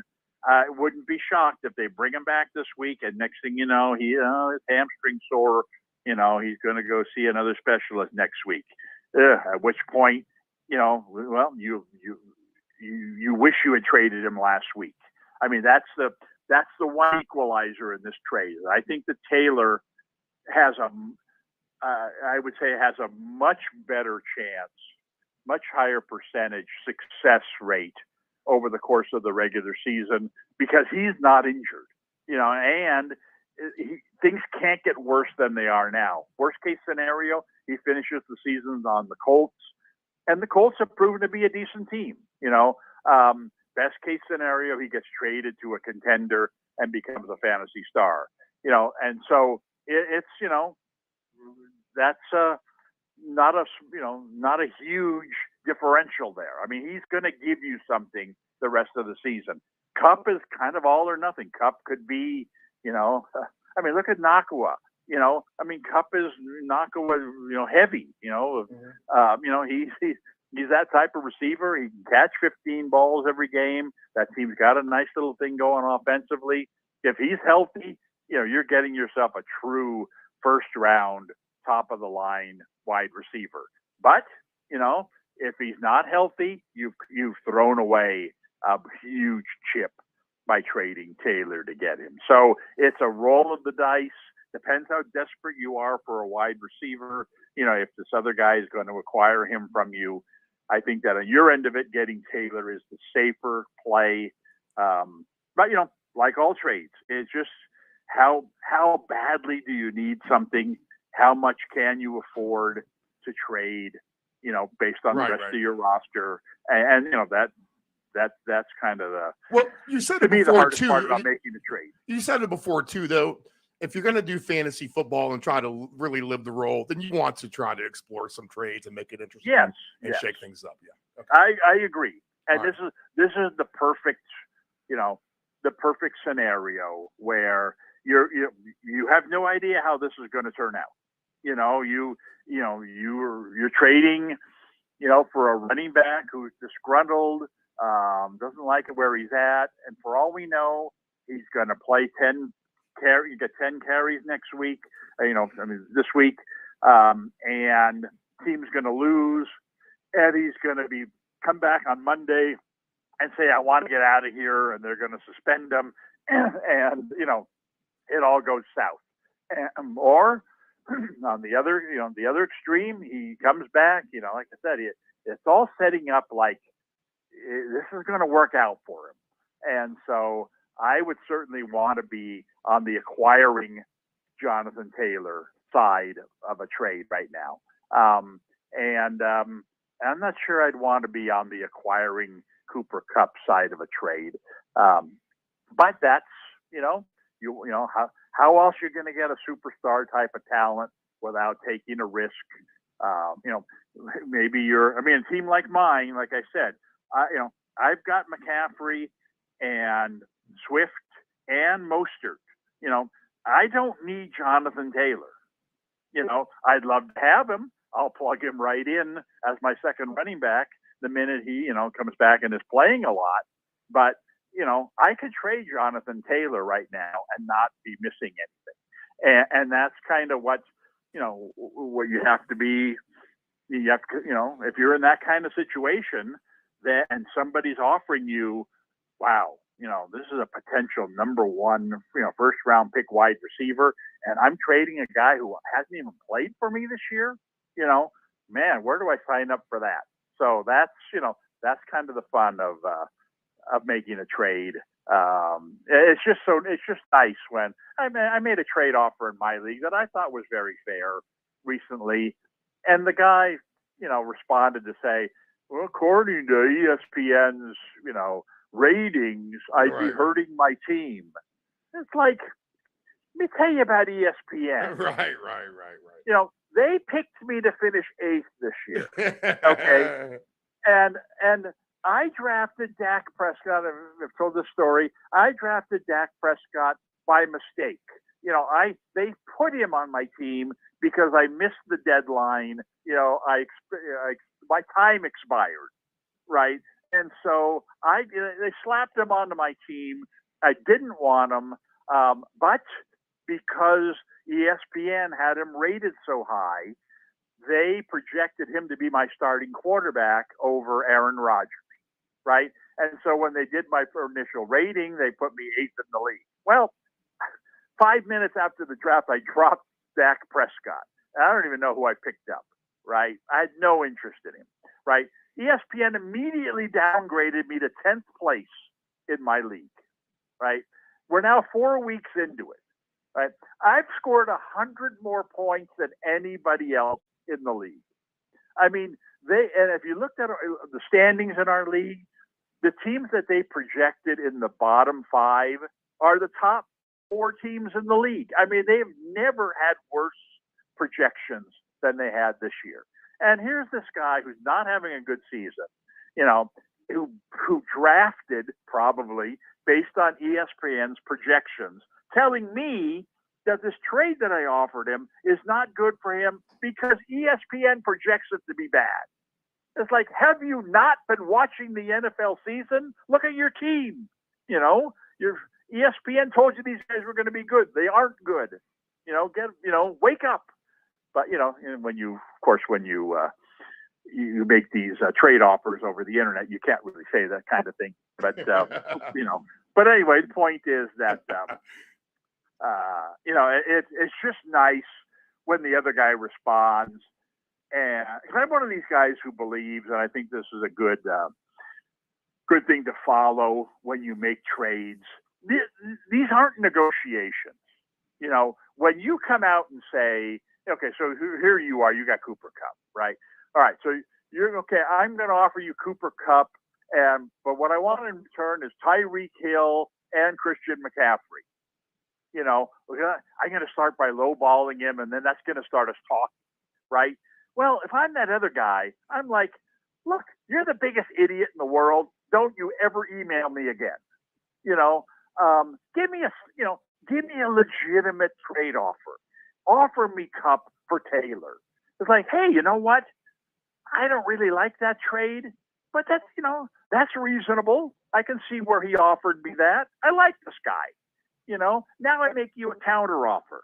You know, and that, that's how you get trades made. You don't get trades made by, offering your worst player for the other guy's best player, thinking, well, I don't want to make my best offer right off the bat. Well, why not? If the other guy's not going to respond or think you're a complete idiot, well, then you ruined your chances of making a trade. So anyway, my point is, if you recommend a trade to somebody and offer a trade to somebody, make it a legitimate offer. Don't try to take advantage of people. Don't tell them that they're stupid enough that, hey, you're stupid enough to do this, so I'm going to offer you this. That's not the good way to start off a conversation. Yeah, just wasting time anyway. Okay, let's get to our 4:00 slate. This will start our usual suspects of the AFC West and the NFC West. And a couple of our teams are on byes as bye weeks have begun, which would include Seattle and the Chargers. So we won't have to discuss that. So let's get right into two teams who haven't really lived up to preseason expectations in two different ways, really. The Cardinals being a little bit more competitive than we thought, while the Bengals have been not competitive at all at times. It was a complete no-show last week. Everyone's going to center in on the Burrow injury and blame that. But there's a lot of bad offensive lines in the NFL right now, and the Bengals are a part of that. Josh Dobbs, he's not really knocking your socks off, but he's not the worst either. I don't know. I could see this going a couple of different ways, Dave. I could see this being your typical 19-13 game or 22-13, especially if Burrow can't get off of that foot. Or maybe the Bengals get things right and the Cardinals bring a little bit of excitement with their team at home too. And the line here is 3 for the Bengals, 44.5. I'm going to guess you're fully going to expect Cincinnati to right the ship here. Am I going to be right on that? It does remind me of the Cincinnati game against the Rams 2 weeks ago. Right. It's like, there's what's this point spread? Yeah, as I said 2 weeks ago, there's something wrong with his line. And then as it turned out, the line was right close. Yep, Granted, it took the Rams to score a late touchdown. The game Cincinnati, kind of had in hand. But Cincinnati did not play well in that game. Cincinnati did not play well before that game. Cincinnati did not play well after that game. It's like, okay, I now see that my confidence in Cincinnati in that Rams game was far out, offline, off base. And so I'm no longer confident that they can go in and win a game like this. That said, they really should.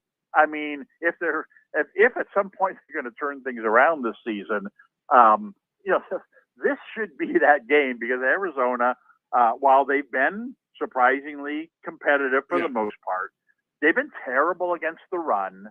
And that's what it's going to take for Cincinnati, in my opinion, to have a comfortable win. They got to take the pressure off the quarterback. They got to take, as you said, they got to take the pressure off the offensive line. You got to get your running game going. And when they do, and then you play action, and then the pass rush isn't as much, and then you've still got this great quarterback and these great receivers. I think that it wouldn't surprise me if they had their best offensive game of the season in this game. I would certainly think in terms of their running game, I would expect their best running back numbers this game. I don't care that you haven't, you've soured on some of these guys. This is to me an opportunity to, I'm going to try them one more time. I'm going to go with my Bengals, one more time. And if this fails, I'll go down with the ship. Right. Yeah, right. Call me a fool for trying one more time. Right. But this is, again, just because I like the matchup of their offense against Arizona's defense. Arizona's found a way to come back, to be competitive, to score points. So I don't think there's going to be a real low-scoring game. What scares me a little is when the team that you project to win, you can also project to have a lot of running success. That tends to keep the score down. They keep moving the chain. There's a 70 yards and 14 plays to kick a field goal. And honestly, Cincinnati would be happy to get out of there with a win. Right. And so I think I take Cincinnati in this game, but not confidently. Joe Mixon over 17.5 receiving yards. I could see that. I'd be more interested in his rushing yards. 68.5 is his rushing yards, and his attempts are rushing attempts 16.5. I mean, if Cincinnati's going to win this game, he's going to have to go over in both of those, especially in the yards. Right. I think Cincinnati's going to win. I think, and he's going to be the key to that success. I think that, I take a shot with the over on both of those. 100 yards for Mixon rushing is plus yards. 270. I mean, again, 2 to 1 for 90 yards. That might be the better very one. realistic. Right. 100 yards is very, very realistic for him this week. I feel like we haven't seen a lot of 100-yard rushers this year. Now that I'm kind of thinking back about it through the stats, it's not like you have 100-yard rushers popping off the sheet every week on these teams. No, and part of the reason for that is because I'm guessing if you looked at who's rushed for 100 yards this year, there's surprises in there. Yeah, I mean, like I said, I mean, the week that Zach Moss carried the ball 30 times, I don't know, against the Texans or whatever, I don't know how many yards he gained, but he had to gain over 100. Right. And so it's like, I didn't even remember that game. And there's been a bunch of, Kyron Williams, he had a 100-yard game. I'll compile the list for next week. We'll see what we got. And so I'm guessing that there's probably been, 7 or 8 100-yard games. It's just that it hasn't been Derrick Henry 4 times. I think the thing that popped, it's been 7 different guys one time, right, and maybe one guy twice. So I'll get that list together. All right. I feel like just the one thing that kind of pops off, and I told you I thought the defenses might be pretty good this year, which that seems to be decently the case. But man, we just have some really bad offensive lines out there more than anything. That's the one thing that sticks out to me so far. Well, I think part of that is that college football has developed a lot. College football has become a passing game, right. And so, what do you do in college football? Well, you don't develop linebackers because nobody's running the ball. Mm-hmm. You're playing your strong safety at linebacker. You're putting a bunch of good cover corners out on the field, and everybody's looking for these edge rushers. Right. And so so I think we're seeing better defensive play, from the line, from pass rushers, than ever before. And I think offensive lines have had a tough time keeping up with that. Yeah, so much so they jump false starts and they don't get called for them. Okay, Eagles and Rams. This has a chance to be an interesting game just from what you said with the Rams kind of being a nice surprise. When you have that savvy old quarterback, Matthew Stafford is getting old now at this point, that can carry a lot of weight, especially making these younger players better. But they're a little thin now with the depth. We know that from their lack of draft history here, and their offensive line's a little dinged up. Probably not the animal you want to see in the Philadelphia Eagles, as that is kind of one of their – talking about edge rushers and such. You have exactly that here in with Philadelphia. But the Eagles laying 4.5, 50.5 is the total here. Can the Rams put up some points at home? If so, the Eagles defense has been vulnerable to the pass. Washington able to move the ball on them just last week. The Eagles haven't been the greatest on defense. Can Can you see the Rams having some success at home? Can this be a high-scoring game? What do you think? Well, they played competitively with the 49ers when they played down there in week 2. I mean, the Rams have been surprisingly decent so far, but I just don't see them being in this class. Right. And maybe, some people are taking them a little more seriously now than they did before. I think Philadelphia goes into this game.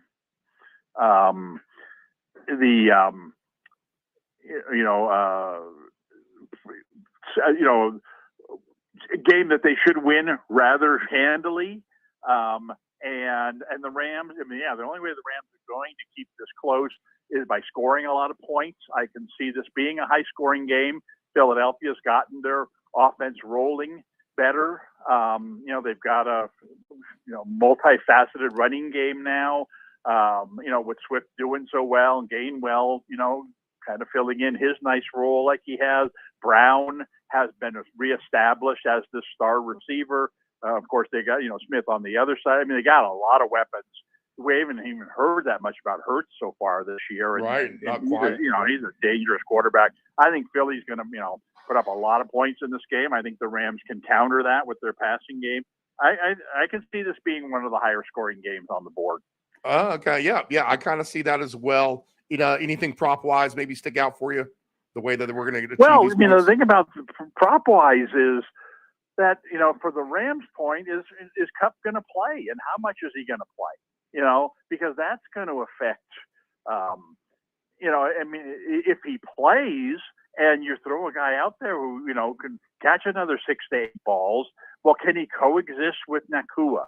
You've got Atwell out there, catching a lot of balls. I can see where Stafford could put up some really nice passing numbers in the game, especially in terms of number of completions. But the problem is that if Kupp plays, then it takes away, Nakua's not going to catch 10 balls anymore. Atwell's not going to catch 8 balls anymore. And so it kind of, knocks their numbers down some. But, if Kupp doesn't play at all, then that whole theory is shot out the window. So that uncertainty to me leaves me, uncertain about what, Right. And, if Kupp doesn't play, then chances are they'll fall farther behind and it'll become more of a passing game, more of a high-scoring game. I think I would focus on that aspect of it. Just the single-handed points. Okay, 10-4. All right, I like the strategy. All right, let's move on to the next one here then.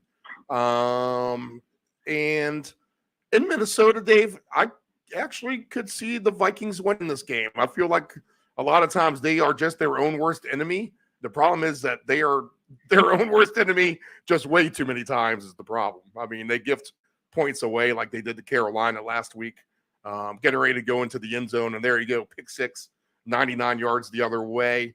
But the one thing I do see with this over under 52.5 and the Chiefs laying 3.5, and the Chiefs haven't exactly knocked the socks off of it, their opponents here. I don't know what their average margin of victory is. I was thinking about it driving, but I haven't added it up. And it's not, without the Bears game, it's not much. It's really not much. But I think the Vikings have a chance to win this game. I think Justin Jefferson, arguably you have Pat Mahomes, that for sure. But besides Mahomes, we'll take him out of the equation. Skill position-wise, Justin Jefferson is the best player on the field. So I'm going to expect the Vikings to hang in here, maybe get the outright upset. And, yeah, I could see this being your typical both teams get into the 30s. What do you think?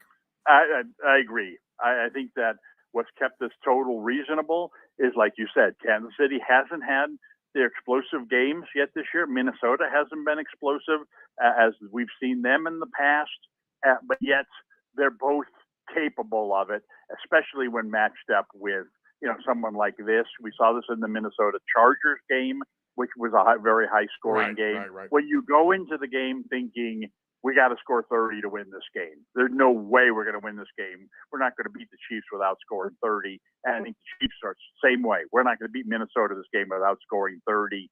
Then you go in with that kind of mindset against a defense like this, you're going to get it. I think both teams have a very good chance of scoring 30 points in this game. But like I said, you look at the season so far, and you say, well, gee, they haven't been scoring that well. We got to keep the total down. Well, that's a break because we're not going to get, you're not going to get that kind of a total in a Kansas City, Minnesota game, very often. So I think that this line is low, but, as I said, understandably low, but I think it's going to be a high scoring affair for both teams. And I think Minnesota's, going to come out throwing like they always do, but they're not playing Carolina. Like I said, we're going to try to establish the running game early on. No. We're not establishing the running game early on. We'll be behind 14-0. So I think there's a green light on this game all the way around. Right, and you got a lot of Chiefs players with low numbers for the most part. Justin Jefferson over under receiving yards is 102.5 yards, and he finally got his 2 touchdowns last week. It's amazing how many yards this guy gets without scoring. But 2 times in the end zone last week. I would green light him even at 102.5.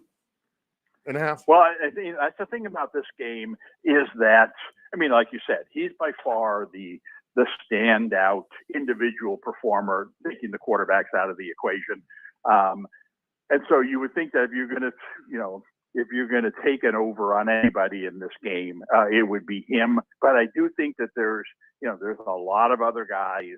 I think both of Minnesota's other receivers.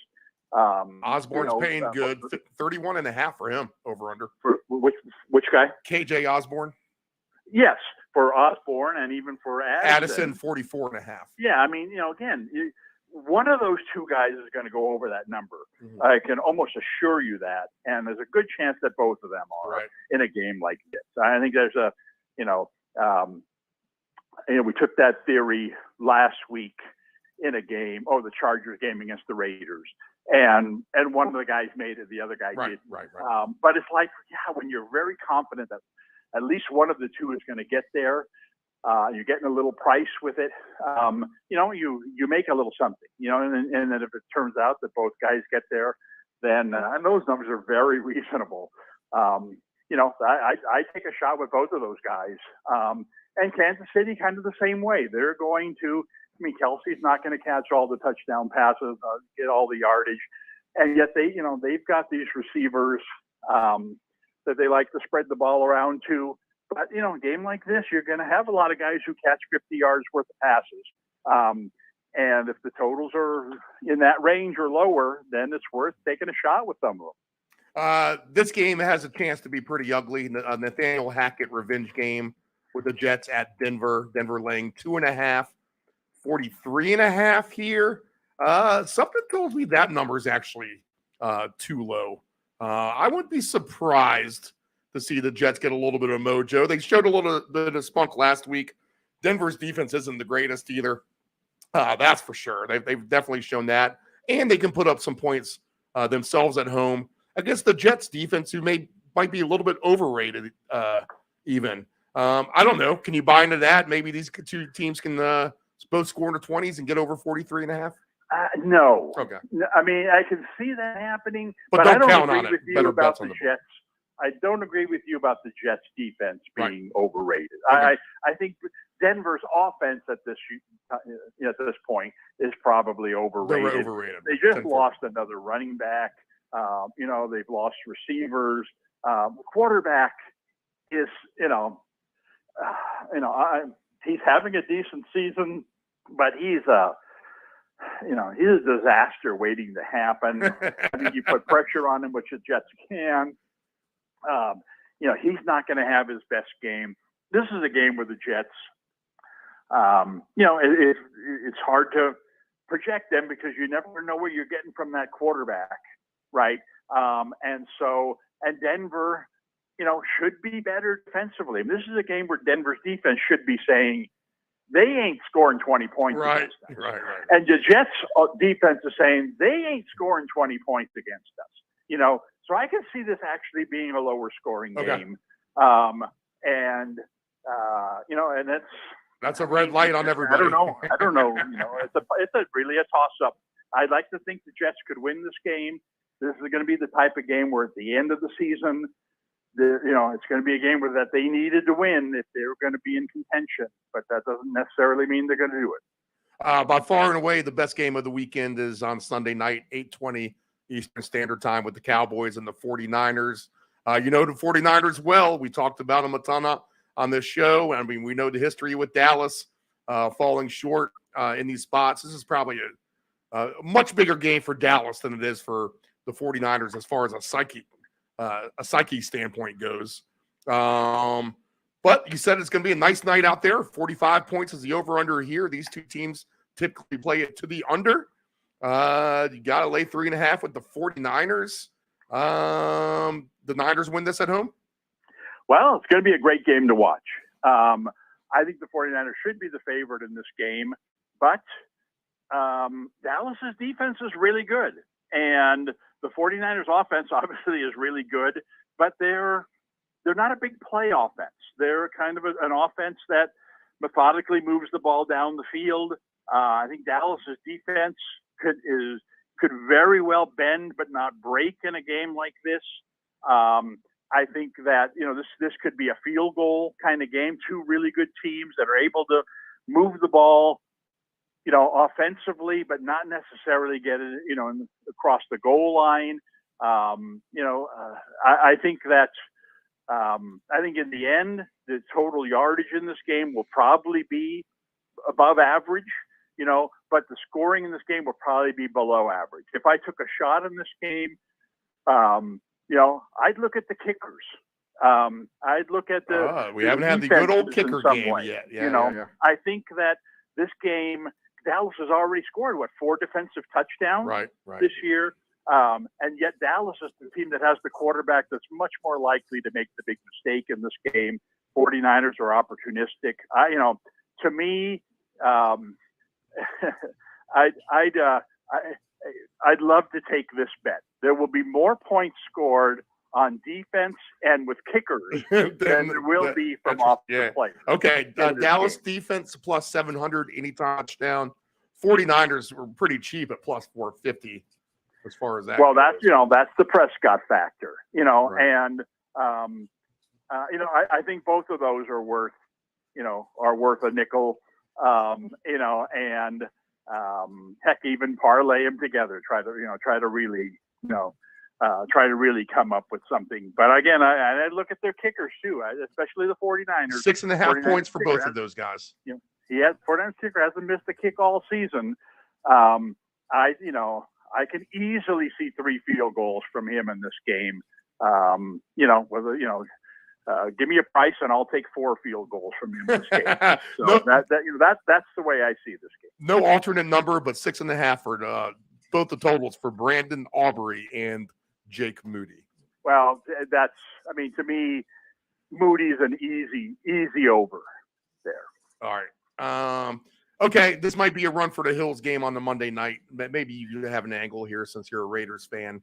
The Packers catching 1.5, over under 44.5. The Packers looked decent at times in the second half of football games. They don't look so good in the first half. So if they're somewhat of a Dr. Jekyll, Mr. Hyde team, maybe it's Green Bay for sure. We expect Garoppolo back for the Raiders. Devontae Adams revenge game. Potentially here if he can get going. And he did good for me that last time in that Sunday night game. He got me 2 scores. So I was happy with that.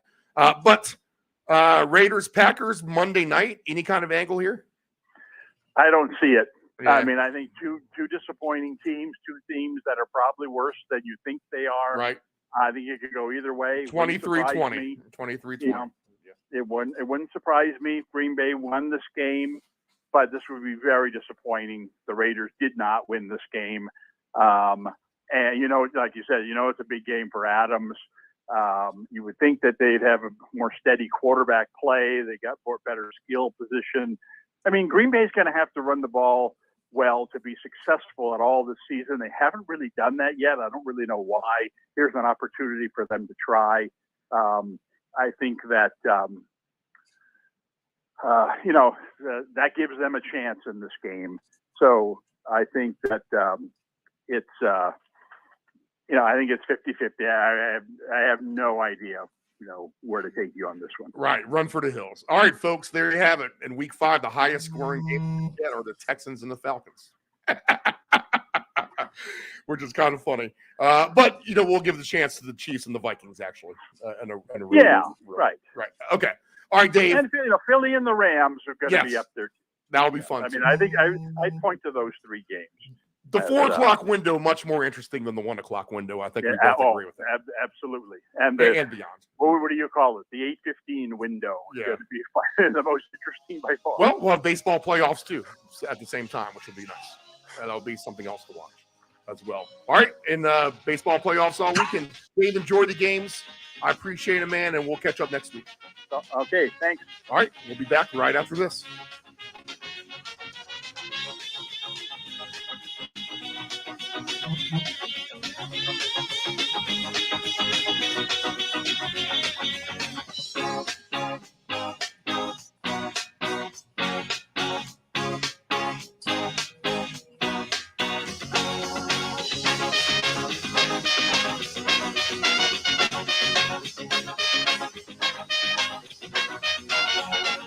Family-owned and operated, CP Shuckers Cafe and Raw Bar specializes in delicious cuisine, refreshing drinks, and a laid-back atmosphere. We opened our doors in 1995 and have enjoyed being a place to either relax or celebrate ever since. Whether you are in the mood to indulge in a great meal with your friends and family or watch the game, we promise that our inventive menu, attentive service, and skilled bartenders will have you truly satisfied. Both of our locations have spacious outdoor patios for enjoying the breeze and catching a little sun. Our friendly staff at CP Shuckers will make your next dining experience a pleasant one by delivering personal care. We are open until 2 a.m. Full menu will be served until 10 p.m. and late night limited menu until 1 a.m.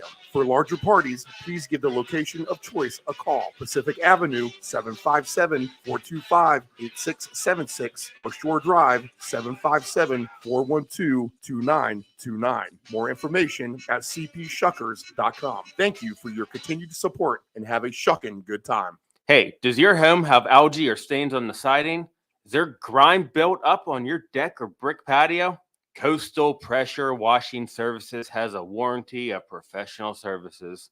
From pressure washing to window cleaning to deck and fence staining, as well as dryer vent cleaning, you got it all. Call Coastal Pressure Washing at area code 757-439-9810 or visit our website at coastalpressurewashing.net. Again, call Coastal Pressure Washing at area code 757-439-9810 or visit our website at coastalpressurewashing.net. Dependable Solutions can provide all voiceover services for your advanced audio production needs. Think of us as an inexpensive option, no matter what the size of the project is. From one-word cameos to full script productions, contact Dependable Solutions at 757-354-5517. Do you want to advertise with Deep End Broadcasting? Send us an email at deepend757@yahoo.com. That's deepend757@yahoo.com. This is the Deep End Broadcasting Network. It is estimated that 23% of car accidents each year involve a cell phone. That's 1.3 million accidents a year. Reaching for your phone, you are 4 times more likely to crash. Dialing on your phone, 2.8 times more likely to crash. And texting on your phone, you are 23 times more likely to crash. Attentive drivers are safe drivers. Know your gambling limits. Don't ever bet what you can't cover. Wagering on sports is only fun when you do it the right way. Not every bet will win. When you get on a bad run, know it and avoid trouble. Know your gambling limits. Control your alcohol. Don't fight. Don't drink and drive. Your one punch could kill someone. It happens. If you're behind the wheel, you may think you are fine, but then the other driver is under the influence texting, and then you are done. Control your alcohol. This is the Deep End Broadcasting Network.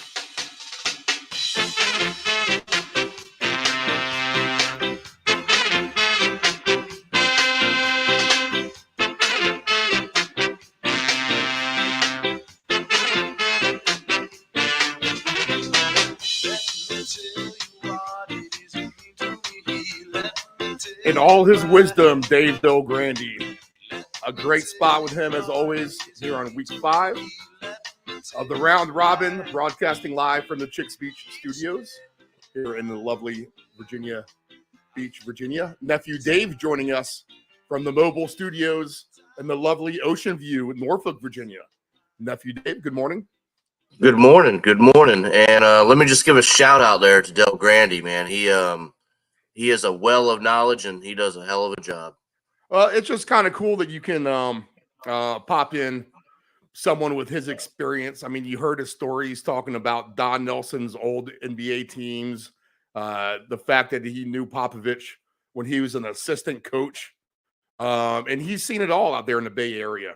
So the fact that our show out here in Virginia can get him on consistently to kind of give that vantage point of old school, knowledgeable, current issues as well to the day. He still covers the Warriors for Field Level Media. So he's in tune, and it's gracious enough to spend the amount of time that he does with us every week. So that's very nice. No doubt. All right, Nephew Dave, we got a full morning on slate here. We have 3 English Premier League games on right now. And if it looks like I'm staring out into space here on the camera here in the studio, it's because I am, because I have multiple televisions set up in the studio, as we have scoreless games already with just about 5-6 minutes in. West Ham and Newcastle in the English Premier League. We're talking about, of course, Wolverhampton and Aston Villa, and Liverpool Brighton. So 3 good games to start the slate. Oh, and in 20 minutes, NFL football with Buffalo and the Jaguars from London. And I'll be tuning that in as well. And we are off and running on a full slate. If you want to jump in live line wise on some of these games, I did take over goals in the Wolves, Aston Villa. I did take over goals in the Newcastle and West Hampton. And although it's a terrible spot for Brighton against Liverpool today, and they've conceded a ton of goals, I'm going to go ahead and take Brighton just because the fact that they're minus 1.5, if they can somehow pull that out by 2, is paying very, very well. And I'll hook all that to the Buffalo Bills alt line as well. So that's what we have playing early. Did you grab any action early, Dave?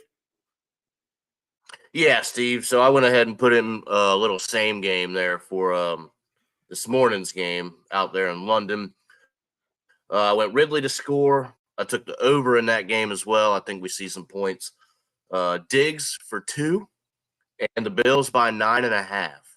So, all right. What are you looking at on a little the morning time action there? That one, that was what, 10 pays you out, I think 3:30 or something like that. All right, so we'll look for some cash homes here this morning on the show. Let's hit the Survivor first, since we're good at that. I've already mentioned I'm going to take Buffalo here in the first game. Right now, this line is, if I refresh it, let's see where our lines have moved to here. 5.5 for Buffalo, 48.5. Are the Bills worthy of Survivor to you? Or is it? Yeah, it's a tricky spot. I think so. It's kind of a tricky spot. It is a tricky spot. But it's a game that ultimately I think they win. All right, Falcons, Texans. I'll pass on that. No, same.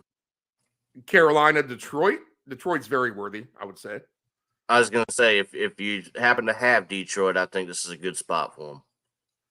Looks like an Aston Villa or West Ham goal. 8 minutes in, they got a fast break. Goalie nowhere to be seen. So he got juked out of his socks, and it was 2-on-1 in front of the net. And an easy put home for Emerson, it looks like, for West Ham. But West Ham on top of Newcastle 1-0 early. Detroit, very worthy. You agree with that? Yep. Tennessee and the Colts will pass. And then you would take the Dolphins as well, right? Absolutely. As their spread is up to 12.5 against the Giants. Ravens, Steelers pass. Yeah, absolutely. Yeah, I was waiting for you. Saints, Patriots pass. Pass. You could get frisky on the Bengals, but pass. Yeah, you could, but I could see Arizona making that tougher than you would think. So that would be a pass. Right. Philadelphia and the Rams are a pass for me. Same. Kansas City and Minnesota is a pass for me. I think you could maybe use Kansas City if you got them. Yeah, okay, yes. You like Kansas City. I kind of like we'll talk about that game when we get to it, but right. I have a sneaky feeling about the dog in this one, that's all. The Vikings are good as long as they don't beat themselves, but that's the problem. They beat themselves. The Jets and the Broncos, I'll pass. Pass, definitely. Cowboys, 49ers, pass. Yep. And then, if you're somehow forget to do your survivor pick today and you have to pick between Green Bay and the Raiders, I guess I'm taking Green Bay. But man, I'm taking, yeah. But still, tough. All right, Dave. We will get the Ant-Man. He talked to me yesterday, so he said he'll be in about 9:15, 9:30. So we'll catch him up. First game on the board, the Bills and the Jaguars, -5.5 for Buffalo. The Jacksonville Jaguars catching 5.5. That's in 20 minutes, over under 48.5. You have a same game parlay already. Go ahead and spit that out one more time. All right, so one more time, Steve. We've got Ridley for 1, Diggs for 2 or more. Took the over, which is at 48.5, and the Bills by 9.5. All right, and I'm going to leave. I got a couple things going on here. I just think this is a game where I get the tough road trip. I understand that whole angle. That's for sure. There's no doubt in my mind. In fact, I've played the teams. That's actually been one of my better angles that I've used. Seattle had a real long trip where they had to travel like 7,000 miles to get there or whatever it was. So Buffalo, the trip isn't really necessarily as bad. I mean, you fly over the North Pole anyway, right? For the most part. And they're kind of up there. I think that shortens things a little bit for them. So I don't think and they went over late on a red eye too. They had some scientists and doctors they consulted with about the best time to actually get there. It is a 9:00 game Eastern, so it's almost like they're little kids in the little Pee-wee league going out on a Saturday morning to play their little tackle football. Bright and early, mom and dad having to wake up to drag you there to the elementary school down the street. So you almost have that feeling with the Bills. But I think there is definite motivation on their part just because of the way things have played out with Jacksonville beforehand. Now, they don't want Jacksonville to be in their heads. And if they do lose this game, I guess they are in the Bills' heads. But I think they need to erase that kind of doubt today. That's why I kind of almost look at them to follow up that game against Miami where they looked fantastic and basically put out the same effort, kind of a flex your muscles type of game in which, you're trying to do that every week, right? But more so, you got to think that Jacksonville has been an emphasis in the way that they have really, Jacksonville has been the momentum swings to the downfalls in their season a little bit, showing the Bills' vulnerability at times. The one game didn't even have a touchdown. I think it was 12-9. So I expect the Bills to be fully prepared here, and I think that's trouble because as I get it, Jacksonville can score a little bit, and they haven't played up to their standards by any stretch of the imagination so far. The Bills are just a different animal, and I kind of had a good feeling about them going into the season. Kind of regret not having a future ticket on them because you're not going to get that 10-1 price anymore that they're getting to win the Super Bowl. In fact, we need to start revisiting some of these odds at this point. But the Bills and the Jags -5.5, 48.5. I expect a big effort, and I expect it out of the same cast of characters, which Diggs got involved last week. I can see him involved again today. Dawson Knox, let's see if he's even listed. The Ant-Man may have more on that as it goes, but he's not listed in the touchdown props. No, he is. He is in there, so it looks like Dawson Knox will kind of give it a go here. But I think it's just too much firepower on the part of the Bills, and they have a better defense. Give me Buffalo today, Dave. Yeah, Steve, that's kind of my train of thought as well, and that's kind of why I took the over. Is I think we feel a little bit more comfortable with, at least we think Jacksonville can help us get to that total. We expect the Bills to probably do most of it, and that's why I took Diggs for 2 again, because I feel like it is going to be the same guy. I had Gabe Davis for 1 last week. He cashed in. I could see him definitely scoring again. So I think that for whatever reason, he is just a sneaky touchdown prop getter. He usually does pretty well for me when I put him in there. So I think I would give Gabe Davis another try as well, Steve. He's had definitely a much better season than where we left off with him at greatness in the playoffs against Kansas City. Ever since then, he just hasn't really kind of lived up to the expectations they were hoping until now. Now he's shown back up, and he's definitely a force. I agree there. Gabe Davis, anytime touchdown, plus 220 today. That's a fantastic price for him. Let's see, Zay Jones plus 290. Ridley's plus 180. That's a good price for Ridley. I like him to score today as well. I do have Diggs for 2. He's even money plus 100 for him to score 1. For Diggs to get 2 touchdowns today. He is plus 650. If you think he can really go off, you can get Diggs at 42-1 for 3. Interesting to see James Cook the favorite at plus 3,200 for that. I don't think James Cook gets 3 touchdowns. Maybe that's what happens now, right? Yeah, I expect Buffalo to, again, flex their muscles. I think you can put an alt line on here. 13.5 is the number I'll go with. They can win this game by 2 scores and double digits anyway. But I like your 9.5 angle for sure, Dave, on that one. I think that's probably a good play. You know, they could win this by, 10, 14 points.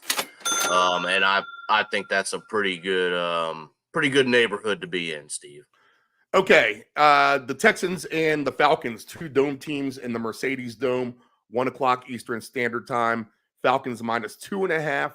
Over under is 42 in this game. So this over under is ticked up a hair. I'm interested to get your thoughts on this one. I'm not sure I had quite an angle. Del Grande might be talking to me into some points here. But I like Houston, especially if they're catching points. I don't know. Atlanta just hasn't shown me anything. I think the nice running game they have, for sure, I guess. But I think the Texans are in a little bit of a lead on them as far as talent and having a successful season will go. I just think at the end of the day, the Texans probably get more wins than the Falcons. If it stays the way that it should with health and the lack of injuries to key personnel, et cetera, et cetera. But what are your initial thoughts here? Steve, I kind of like this game. I like the Texans as well.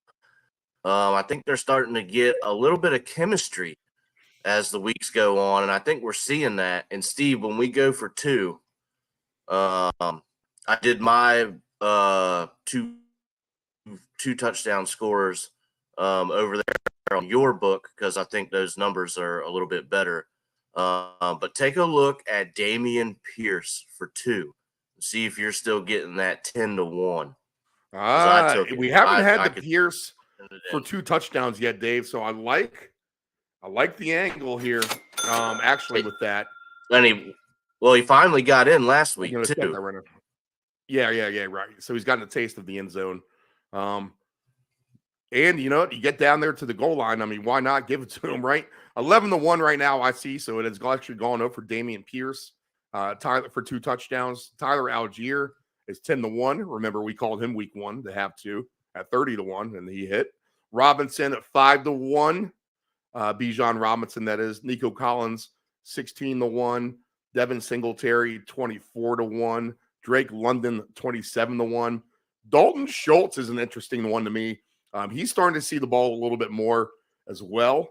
the ex-Cowboys tight end who now plays for the Texans. Don't be so surprised to see him start to get into the end zone more. 30-1 may be worth a shot there today. In fact, I have him on an anytime touchdown today. And those numbers are Robinson's a favorite, -125. Pierce a good number at +160, Dave. So I think you can stick that on the play for sure. Dalton Schultz +280. Tank Dell +260. Nico Collins 2-1. Devin Singletary +260. When are we going to see Cordero Patterson again? +550 for him. Maybe never. Maybe never. CJ Stroud to run one in at 8-1 odds. But the Texans have just been a little bit of a better team, and quite frankly, we've watched these Falcon games here in the studio, and not much to watch. Not at all. Yeah, that has been barely impressive. And we do have a goal in a game. We'll get to that in a second. So Houston and Atlanta, Dave, I'm going to lean with the Texans. And for the fun of it, because I could see the points, this will be the one over game too that you can maybe count to go over here at 1 o'clock. Yeah. Can you get on board with that? I think I could, Steve. Like I said, I feel like there's a little chemistry down there in Houston. So maybe they can pick up the play and yeah, we can get an over here. So I think the Falcons could points too. So yeah, they could get their own today, just on the simple fact that Houston will give you some, and they have a bad run defense. I could see all that actually happening for sure. Let me get the goal scorer here as I update the score. Here in the English Premier League, a busy morning, David. 1-0 West Ham still on top of Newcastle. These are 20 minutes in. And now Brighton has gotten a goal 1-0 over Liverpool. Simon Edangra. So if you have your Simon Edangra ticket to score a goal for Brighton, Dave, you're cashing in big time already. In fact, if you have both of these players on both of these goals parlayed together, you're cashing in big time because they're nowhere near the top of the favorite board. I'll say that. Wolves at Aston Villa still scoreless, and NFL football underway in here just in about 10 minutes live. Okay, Carolina's at Detroit, -9.5, over under 43.5. I'll just say it again on Carolina's part. I think it was a mistake to go back to Bryce Young this early. I don't think he has much to operate that offense for Carolina. I think they realize this guy's maybe not the pick unless he really starts to light it up here somehow. But I don't see that happening today against a good Detroit team. Sound defensively, very sound offensively. Detroit's just going to be on another class here than Carolina. So I could see the blowout here and survivor worthy and everything. Not sure how I'm going to play this game. If I do, I think I am, and probably going to maybe even take the alt line for Detroit and move it down a little bit just to be safe, like even 6.5, throw them in there on my one interesting weird play. But I don't know. Montgomery scares me on the props. No, Amon-Ra St. Brown. He's my one guy I like to lean to as well. But Montgomery's a scoring machine. I don't want to start leaning on him because that's not my style here to play. But Carolina would be much better off if they let Andy Dalton play in this game instead of Bryce Young. I think it's much more competitive that way, a much more higher scoring game and funner. And because Bryce Young is simply the quarterback, and you're bound to see handoff, 8-yard pass the whole time, they'll feed right into Detroit's hands.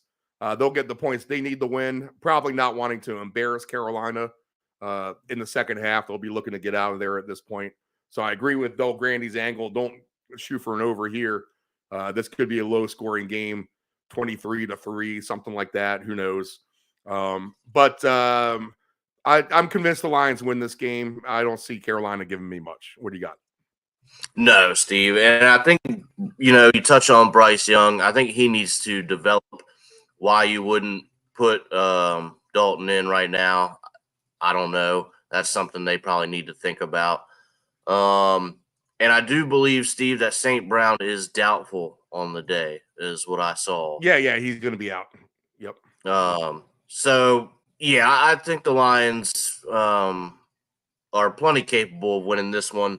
I took a Sam Laporta touchdown is what I'm going to do with this one, plus 175 over here on my book. They seem to be using him quite a bit. Not a good price. Yeah, there you go. I got plus 160, so you're getting a better number there. So that's what we're going to do. We're going to leave it to a props here. Like you said, I think if they can get a nice enough lead, then they're going to start running the ball in the second half. All right, 10-4. Jameson Williams may be an interesting one. Plus 420 for him, anytime touchdown. That's Del Grande's boy. He's coming back off the gambling suspension. So maybe look for him. Or maybe even a Marvin Jones Jr. sighting for once. Plus 450. Get him back involved in the action here. But Detroit wins. I think they win convincingly. And I'll find a touchdown prop or two here and carry with it. Golf passing yards, I can't get into. Bryce Young passing yards, I definitely can't get into. Receiving yards wise, if there's an alternate number on Williamson, I'd be looking at that, but I don't see one. So I'll pass on all the props here for Detroit and Carolina. It just, we'll use it as a collaborative effort that Carolina won't do much and Detroit wins. Now, for my survivor's sake, hopefully Buffalo wins and Carolina comes out there and Bryce Young does light it up today, Dave. Maybe let me just throw that number out there just in case I can talk someone into doing the Panthers here. But you're going to get paid good. Bryce Young alternate passing numbers plus 250 yards is plus 255, 275 yards plus 470. Bryce Young at plus 880 to get 300 yards. That's a reach beyond reaches, if you ask me, to be honest. All right, so Lions all day there, Dave. I think that's as simple as that. Hard game for me to handicap Tennessee at the Colts. I don't have a good feel. I want to say that they're both terrible, but I don't know if they are. Minus 2.5 for Tennessee, over under 43.5. And terrible is not the right word. If I were to kind of think what Tennessee would be this year on the grade scale, I would think of them being at C, solid C. And the Colts would be a C minus at best. Let's just put it that way. D plus more likely. But that hasn't necessarily been the case here. This is a big game here in the AFC South. Jonathan Taylor, and when we did the interview with Del Grande, that was as the Taylor deal went down. So he was talking in the perspective of Taylor not having the long-term deal. If you're listening still from when that was happening about an hour ago, listening then. We were unknown at the time that, I think we got off the interview and there it was. I think I was with you, Dave, when we saw the news Taylor signed. I think so. Football. So Tennessee Colts, hard one for me, over under 43.5. What do you got, Dave? Yeah, Steve, this is a tough one here. I want to say it's a game that Tennessee should win. But the Colts have, shown a little pushback at times. So I would maybe take Anthony Richardson to run one in. It was something that I was considering just because this is such a hard game to handicap here. I just really don't know which way to go on it. Tennessee minus 135 on the money line, Colts plus 114. So that kind of indicates that it's going to be a bit of closer of a game than you might think. And if that's going to be the way, then let's just, like the last game, we'll leave it up to somebody. I think it's plus 135 for Richardson to run one in. This is going to be very boring by me, but I'm going to look for Derrick Henry to have his day finally. And when the running back of the other team gets a big contract, don't you think Derrick Henry wants to put on a show? At least I would think so, right? And he should be the go-to man. No Burks today for Tennessee at wide receiver. So Henry, just to score 2 touchdowns, is a cheap plus 320. That tells me why I think he's going to do it. So that's going to be a number that I'm going to go ahead and try to pick off here, Dave. I could see it. I could definitely see it. It's he's due for sure. when are we going to see it? We saw it a couple times last year. So, I would think, Steve, it's about time for him to do it again. All right, and as I log here, I want to grab this. This is going to be real life 2 touchdown scorer plays because I want to grab this fast because I wanted to get the Diggs one underway as well. So you're just going to have to bear with me for a second and remind me, Dave, to tell you. Yeah, as he runs down the field and scores. Let's see here. So remind me for this Friday soccer paycheck too, as well, David, when we do that show airing here on the Deep End Broadcasting Network, 4:00 p.m. Eastern Standard Time on Fridays. If you're new listening to the show, you can check out the Friday soccer paycheck, which breaks down all of our English Premier League and Championship games. I like to have a lot of fun on that show. So it takes about 45 minutes to an hour, so tune on in. But Dave, remind me to talk about the Wolves goalie, Jose Sarr, all right? Because that guy is insane. He just made the most ridiculous save on the volley here down low, like literally just getting his hand to slap it out of the bottom corner of the net.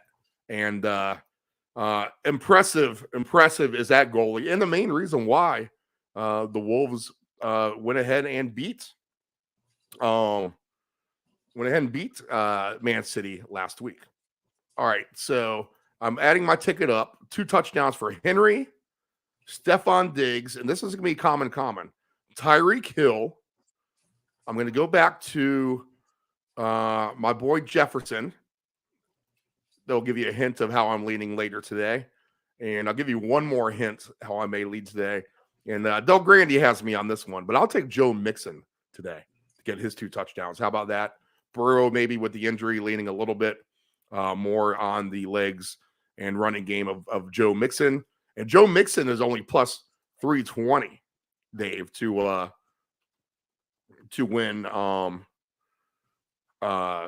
to score 2 touchdowns, I should say. So know that. That's pretty cheap, low too. Yeah. That's lower than Henry. All right, so we're locked in on that one. If 3 of those 5 hit, then we'll go ahead and cash $300. The more that hit, the better. All right, so we're locked in to that. Let me go back to the next NFL game we have on the board, and we are underway now with Buffalo, and I'll have to get this game on now. So, Steve, almost a goal. Almost an amazing goal by Newcastle. That would have been sick. Just wide of the net. But now we do have this football game here in the studio. All right, back to the NFL lines. All right, yeah, so we'll keep you all up to date on the soccer and this NFL game. First down, Jaguars, 15 yards right out of the gate. So wake up, Buffalo. Let's not let them go down the field and score. All right, Dave, a game near and dear to my heart. In fact, let me do this because this is kind of, I can get the state of the union of the Patriots here, but go ahead and give your state of the union for the Commanders. We haven't done that yet. Tough game Thursday night against the Bears, obviously. You don't want to see a team who has been doing as poorly as the Bears come into your house and whoop your butt. That's what happened to the Patriots last year against the Bears as well. In fact, that's the last time they won a game. Our franchises do play each other. Maybe we can have the toilet bowl here in about a month. But I think we will. What's going wrong right now, Dave? A lot of optimism in Washington. Y'all play hard at times. Other times is not so pretty. What's the state of the union? What's happening there? Yeah, Steve. So I'm just gonna keep it short. I don't really have one for you at the moment. That was one of the worst games I've seen in a while. They just didn't bring it from the start. They didn't show up. You could see that the Bears really wanted to win that game, and so they went out there and did it. I don't know what's going on, but they really need to wake up. You can't have that happen too many more times, Steve, and it's just not going to be good feelings there. So they basically need to wake up. I've been saying it. I don't know how many more times I have to say it. You have to have better starts than that. You just do.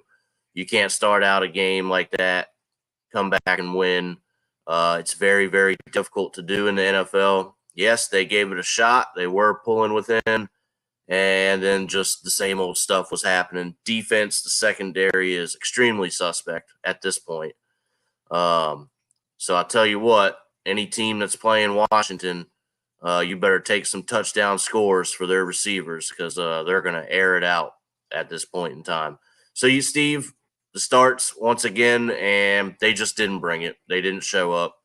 And, they got smacked in the face by a, at the time, winless team. So pretty embarrassing. All right, let's get back to the slate. Patriots. And who do Commanders play next week? Who do you got next time? Believe it's the Falcons.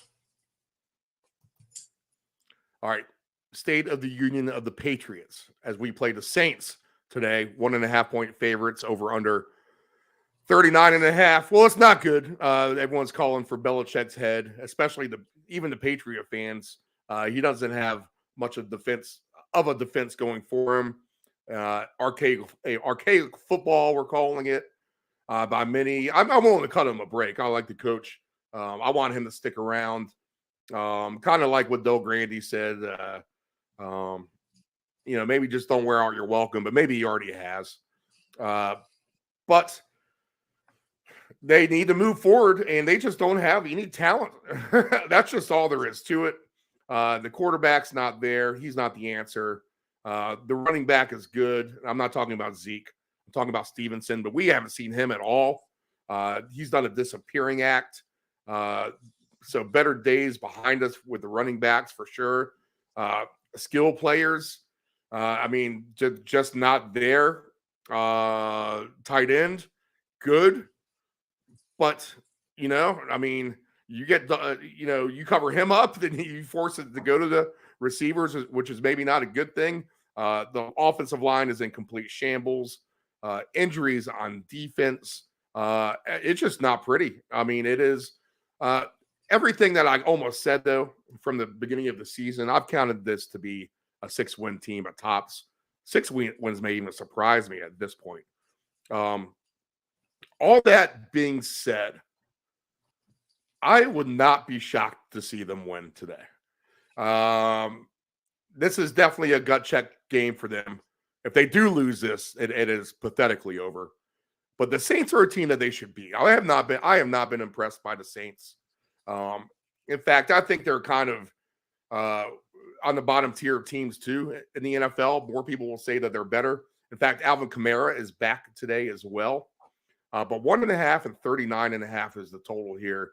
I'm wondering if and the Bills get the ball back. They'll have the ball 1st and 10 at their own 20. I'm wondering if the Patriots just don't go ahead and actually win this game. This has all the makings of some weird stuff happening here today. Now, yes, it could be a sluggish 13-10 game, boring as all hell. Yuck, disgusting, and that is the general perception of it all right now. But I'm not going to be surprised if things go a little wonky, as we like to say here sometimes, Dave, in this one. And it could be lopsided on the Saints' part. It could be lopsided on the Patriots' part. But I'm going to do a sneaky overplay here. And there's some interesting numbers just to try to take chances at. Because we're going to try to put some weird stuff together on a weird week. You kind of almost need some weird stuff to happen. And why not? Some of the normal stuff ain't happening. Might as well take a shot at some of the weird stuff as well. But for both of these teams to climb into the 50s today, because there is some defensive playmakers lacking there for New England as well. To get to 50 points today over 49.5 is plus 340. You don't have to go much further beyond that. Over 53.5 is plus 560. Here's a crazy number for you that this will never happen, but this is absolutely why it could happen. And he has thrown for over 300 yards at one point this season. But Mac Jones, 300 yards passing, and against the Eagles too. 300 yards passing for Mac Jones today, 800 plus 880, Dave. So maybe he comes out and finds something crazy, plus 490 for 275 or more. And even if you want to go down to 250 yards plus 260. So maybe some sneaky air yards here by Mac Jones. Now, I kind of did that against the Cowboys last week, and you saw how that turned out. I mean, he was put on the bench. And honestly, his leash is probably short today as well. But he could come out firing potentially. And he's going to have to fire quick with that bad offensive line. I'm not convinced the Saints defense is as great as everyone says it is, though. And we shall see. We shall see. The Patriots need to at least rise up at home for this one. And knowing that there's still worse days ahead, this is one you almost have to have. Dave, I'd be interested in your thoughts. So, Steve, I'm going to keep this really, really simple. I'm going to take both teams for a rushing touchdown at plus 150 odds. That's not bad. That's a good little bet there. Plus 150 for both teams to have a rushing touchdown. I could see that for sure. Well, you got the Stevenson game back to too. do it, and so do they. Ramondre Stevenson. Let's take a look at his anytime touchdown scorers. He's plus 125. Kamara's plus 130. Zeke plus 175. Hunter Henry is plus 260. I did grab him. There's Pharaoh Brown again. He scored earlier in the season against the Jets, 6-1 for him. We haven't seen Juju Smith-Schuster yet at plus 550. In fact, I might take some oddball receiving props on this one too. This would be the first I'm looking at him. But Hunter Henry to get 60 yards receiving is plus 320 today. Smith-Schuster, who has done nothing to get 60-plus yards, is plus 640. And 50-plus yards is 4-1. So if Mac does have a good game, in fact, I'm going to have to take Juju at 50 yards for 4-1. I just hope Mac gets him the ball. But why not? Like we said, some of the stuff that's normal, obviously doesn't work most of the time. It's the normal stuff people usually bet on. So kind of go ahead and hit it with some oddball stuff. And I would say Juju Smith-Schuster to get 50 yards at 5-1 is oddball and paying very, very well. So interesting numbers at least in this game. Very interesting play. Yeah. So, that's those angles, Dave, we need to come up with here on the show. Right. To keep people coming back, and which we've been good at all season, to be honest. We do. It's not like we capitalize on a lot of the stuff we're saying because we've come up one short many time. But it's a lot of times it's the stuff we don't bet that's hitting too, and it's always one short, Steve. There's been plenty of that. Okay, I can't tell you how we going. Oh man, we'd be in the Turks and Caicos if it wasn't for that one. Right. Okay, 2 more 1:00 games. We'll take a break. Come back, hit the 4s in the night and the Monday game. 1:00 p.m. Eastern Standard Time with the Giants and the Dolphins. Did we talk about that? We only talked about this in terms of Survivor. So Dolphins minus 12.5, over under 47.5. Weather is going to be interesting here. Possible rain in Miami today. Let me get the updated weather right now. Let's see what we're dealing with. Boy, the live radar number for Miami. What's that? It's climbed up there. Number. It's going up. That's for sure. The radar looks clear, right? A little bit of scattered rain, but nothing crazy. So it looks like we'll be fine for that. Let's see anything developing here in the late mornings. We should be good. Maybe a stray shower at some point here.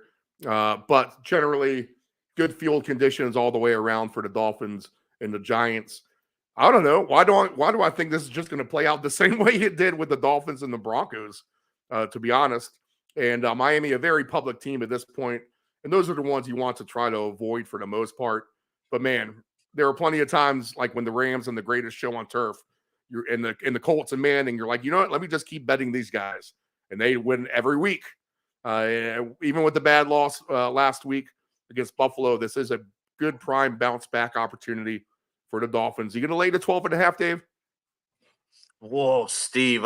I don't know, man. That is a big number. I think they can definitely do it, but those huge numbers make me nervous. And we'd have to move that a good bit to get some plus money out of it. But I may consider it. I'm looking at some team props with maybe Dolphins. I mean, you got Dolphins team total touchdowns over 3.5 is -125. If that tells you kind of what the consensus on this game is going to be. So, Steve, I'm still looking around here, but it's achievable. But man, that's a big number. I went ahead and locked in Tyreek Hill again for 2 touchdowns today. Might as well, plus 420 for that. I have don't Mostert. be surprised if we get our boy Smithy in the end zone at some point. He's paying 50-1 for 2, which is interesting. But anytime touchdown for Smithy, the tight end for the Dolphins is plus 420. Good number on him as he's starting to get involved more as well. Jacksonville is now in the red zone against Buffalo. 2nd and 2. Travis Etienne, a nice run here around the end. Okay, Christian Kirk, long pass reception before that. I have Isaiah Hodgins on my fantasy, but he goes to my bench today, so I've lost faith in him for the most part at this point. I just see that I watched the Giants on Monday night, Dave, and that offensive line's atrocious. I don't know how bad Miami's going to get after Daniel Jones today. I think they're going to have a better plan to contain than the Seahawks will. So this is going to be a thumping, I think. Yeah, it really should be, and that's probably why the number is big. So it could be 17-24 points. I don't know why Tua would need 350 yards passing against the Giants, as they may lean to the run game with a chain and Mr. Mostert there in the second half. But I'll go ahead and take Tua to throw up an air show because that's what they do. He can get 275 yards in the first half, potentially.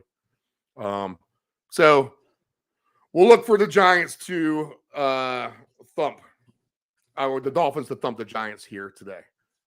If I'm going to post an alt number on here, can they win this by 28, Dave? You know what? Sure, why not? Minus 20, minus 27.5 is plus 480. What about 23.5? 23.5 is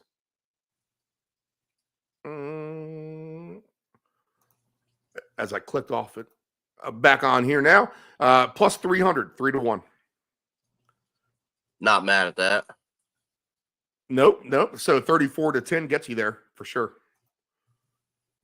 And I just don't know. I don't know how the Giants get points with their offense. It's just not pretty. It's not. I mean, it's ugly, and their defense isn't pretty either. So this is going to be a long day for them. I think so. All right, so I think that's a layup, probably, guys. You know, obviously, sometimes it really is the obvious stuff that you need to bet on to win. And again, like the Peyton Manning Colts, the yesteryear Tom Brady Patriots. Sometimes you just hammer home that team you think is going to keep running, and that's the Dolphins, because that's what they do. They run, and very, very fast. All right, last game at 1. We'll take a break. Ravens, Steelers. Ravens 4.5 at home, which is interesting to me. If you had like a look-ahead line in the preseason, it was probably Steelers minus 2.5 or something like that. So the fact that it was about a 6-point variance here makes me intrigued to take the Steelers, to be honest. Now, I've been to the well too many times on them. We'll go ahead and give the Steelers a boo button for sure. But the total is 38.5. I don't know. I just kind of smell some weird stuff. Wind could be a factor here as well as it is in Foxborough potentially. But, you know, what's a 15-mile-per-hour wind? Is that terrible per se? The Wolves trying to get a goal here before the half. Denied. So 0-0 with the Wolves and Aston Villa. I'll have to get the other scores in a second. But the Ravens and Steelers, Dave, I'll get your thoughts here first. Yeah, Steve, my problem is with taking the Steelers here is how are they going to rebound from that loss against the Texans? That's the one that worries me. So I don't know, Steve. What I'm going to do here is I'm going to take the Baltimore Ravens for over 2.5 touchdowns today. Just kind of my thoughts there. Steelers touchdown totals pretty low. I see it at 1.5 right now. Over 1.5 minus 145, under 1.5 at plus 105 for the Steelers. But I think we can see. Are you typing on your computer, Dave? No. Okay. Keep going. I'm just gonna keep it simple. Is kind of the theme of the day. I think for me is the Ravens team total touchdowns at over 2.5 plus 125. All right. I don't think I have any props here, but I'm thinking of an alt line for Pittsburgh just for the why not fact. Because you're going to get a good price. And I you know what? I'm not going to take. I'll take that back. I do have Lamar Jackson as an anytime touchdown in one of my plays. For Lamar today is 8-1 for 2 touchdowns. By the way, if you want to get into that, but an alternate spread here for me and taking a complete stab because you're going to get paid good. Minus 8.5 for Pittsburgh is plus 630. A nice number if the Steelers can rise up here at home and just have a good day against Baltimore. 6-1 odds for the home team, a team we talked about being in the playoffs potentially and winning that division in the preseason. Although things haven't started off well for them, maybe they get the ship right today. And at those good odds, I think it's worth taking a chance. Now, we haven't used our boy Pickens either for 2 touchdowns. Might throw him in just for the heck of it. 29-1 for 2 touchdowns for George Pickens today. In fact, Odell Beckham is 45-1. If you want to parlay both of those, Pickens and Odell Beckham in the same game parlay, $2 pays $1,182. That could be something to look at there. Yeah. Just a small little chump change. Why not? You're not going to get better numbers in a scenario. And 38 may be low too, just like the Patriots-Saints game. Maybe this thing goes sideways, goes a little wonky. It's not, I think we all think it's going to be a 20-13 game. The Ravens win. That's the obvious thought. So this is when you need to throw a little bit of an opposite card into the pile here and, stick your wrench into the turbines of the engine to clank that thing up. And that would definitely be an overplay. 38.5 now, the over-under. It looks like it has now ticked up a hair here with the Ravens and the Steelers. 1 o'clock Eastern Standard Time in, I think, Acrisure Stadium, formerly known as Heinz Field. Long attempt at the gun. This is going to be a highlight. Man, Newcastle is really trying some crazy goals and coming close. And here we go. Red zone opportunity, 2nd and goal for the Jaguars. We'll keep it here before we hit for break. We'll see what happens here. Not good for my Buffalo survivor pool. Play action fake. Ball batted. Lucky not you're to ahead have of me. Intercepted. Flag in the end zone as well. So they're going to call a flag on a batted ball. I don't know. This game is on the NFL Network for everyone out there. That Beckham. How about this, Dave? I'm going to do a little while we wait for this drive to pay out. Let me throw these guys back in a 2-touchdowner. We'll throw Beckham, Pickens, and I'm going to go back to this Miami game because we expect Miami to get a lot of points, right? And they're the one who's going to score a lot, and we'll do 2 touchdowns here. Pickens needs to. I have him on some future stuff, and he needs to get going. I'm going to go ahead and take Durham Smythe for the Dolphins. And then the other teams that we're going to score a lot are from Houston and Atlanta. We'll take a look at that. And I'll throw your boy in there. I'll throw our boy Pierce, because I like him too, at 11-1. And this is going to be a weird round robin because you can't round robin touchdown Zay Jones for Jacksonville on 3rd and goal. So the Jaguars do get on the board here against Buffalo. And sorry, Dave, if I'm ahead of you on that. Yeah. Yeah. I would like to have seen Ridley in there. And then we do have a flag on the field. So hold everything up. They're bringing this back, it looks like. It looks like the arrow is coming. And I don't know. What are they talking about here?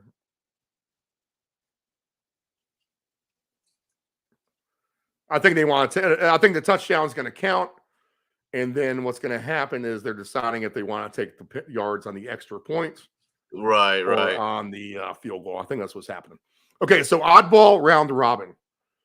With Beckham, 45 to 1 odds. Pickens, 29 to 1 odds. These are all for 2 touchdowns. Durham, Smithy, 50 to 1. Damian Pierce, 11 to 1. Now, they'll give you 1 4-game parlay. And $2 pays $725,881 on that. They'll give you 2 different 3-game parlays at $2 each. So if you get 3 of the 4, and that means Pickham's or Beckham in the other 2, Dave, you're going to get $28,000.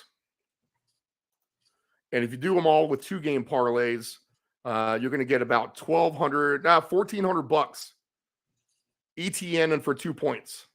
So 8-0 Jacksonville. 2-game parlays with 2 touchdown scores, Pierce, Smithy, Pickens, Beckham. You can get about $1,400 if 2 of them hit. So not bad. That's a $16 bet to win just over $800,000 on, I mean, is this the craziest thing in the world to ask for? Damian Pierce, the Texans running back for 2 touchdowns. George Pickens to finally get his 2 touchdowns. Odell Beckham Jr. in a come-out breakout, 45 to 1. And Smithy, the Dolphins guy, getting some more action there with the ball, 50 to 1. So a lot of fun with that one, David. Yeah, absolutely. A lot of fun with that one. Okay, we'll go ahead and take a break. I need to wet the whistle here.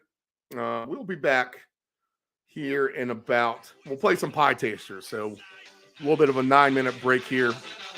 Watch some football, watch some soccer. Nephew Dave and I will be back right after this with the rest of the slate. Might get the Ant-Man chiming in here too. So we shall return after these messages.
Dependable Solutions can provide all voice-over services for your advanced audio production needs. Think of us as an inexpensive option, no matter what the size of the project is. From one-word cameos to full-script productions, contact Dependable Solutions at 757-354-5517. Know your gambling limits.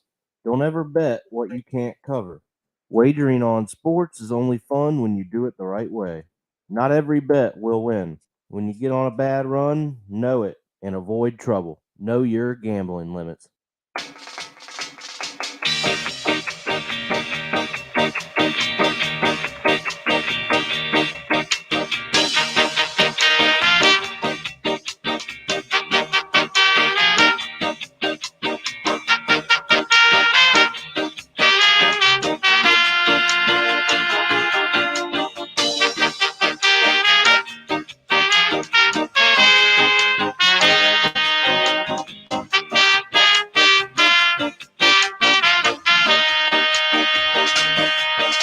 You said it was a waste of time. You said that I would change my mind. You said I'd lose my only chance to go and get out. It turns out you don't really know what you've been missing, my friend. And you might have her now. I got something better.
Family owned and operated, CP Shucker's Cafe and Raw Bar specializes in delicious cuisine, refreshing drinks, and a laid-back atmosphere. We opened our doors in 1995 and have enjoyed being a place to either relax or celebrate ever since. Whether you are in the mood to indulge in a great meal with your friends and family or watch the game, we promise that our inventive menu, attentive service, and skilled bartenders will have you truly satisfied. Both of our locations have spacious spacious outdoor patios for enjoying the breeze and catching a little sun. Our friendly staff at CP Shuckers will make your next dining experience a pleasant one by delivering personal care. We are open until 2 a.m. Full menu will be served until 10 p.m. and late night limited menu until 1 a.m.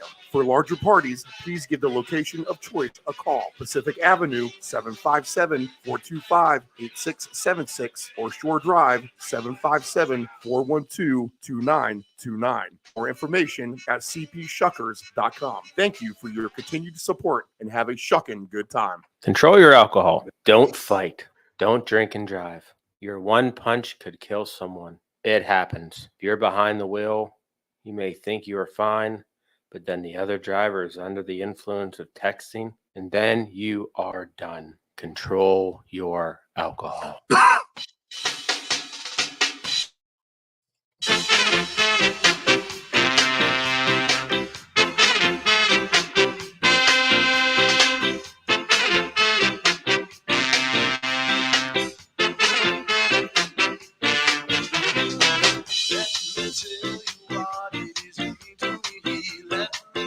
Well, I feel like an idiot as Jacksonville is on the move here for the second time against Buffalo, looking to add to their lead. Not quite at scoring range yet, but floating around midfield, which is never a good feeling if you're trying to root against points, because you're just that 20-yard pass away from being in field goal range. Not even that far. Right now, it'd be a 62-yard field goal. So you figure a 7-yard at this point. Jacksonville can take a shot for 3. Lawrence out of the shotgun looking like Joe Montana today. And there's Ridley there at the 31-yard line with the reception. So in the field goal range now are the Jaguars, and me being cute, trying to take Buffalo here in the survivor pool is going to be an early burst to the bubble for Survivor here on Week 5 Sunday, Nephew Dave. Yep, and that's going to make 9.5 extremely difficult. So yeah, we might have to go back to the well on this Buffalo outclass. Second half team here as the Bills could finally wake up and get their act together, and I'll let you see how this plays out next. This will get you're going to gasp for air here in a second, David. Let's see here. 4 o'clock games, 4:06 p.m. Eastern Standard Time. Oh, EPL update. Aston Villa Wolves scoreless. West Ham in front of Newcastle 1-0. And Liverpool, Mohamed Salah, 2 goals late in the first half, 1 on a penalty, 2-1 Liverpool over Brighton. So I told you it was a bad spot for Brighton. Let's see here. Jacksonville inside the 25-yard line for Travis Etienne on the little flare-out pass.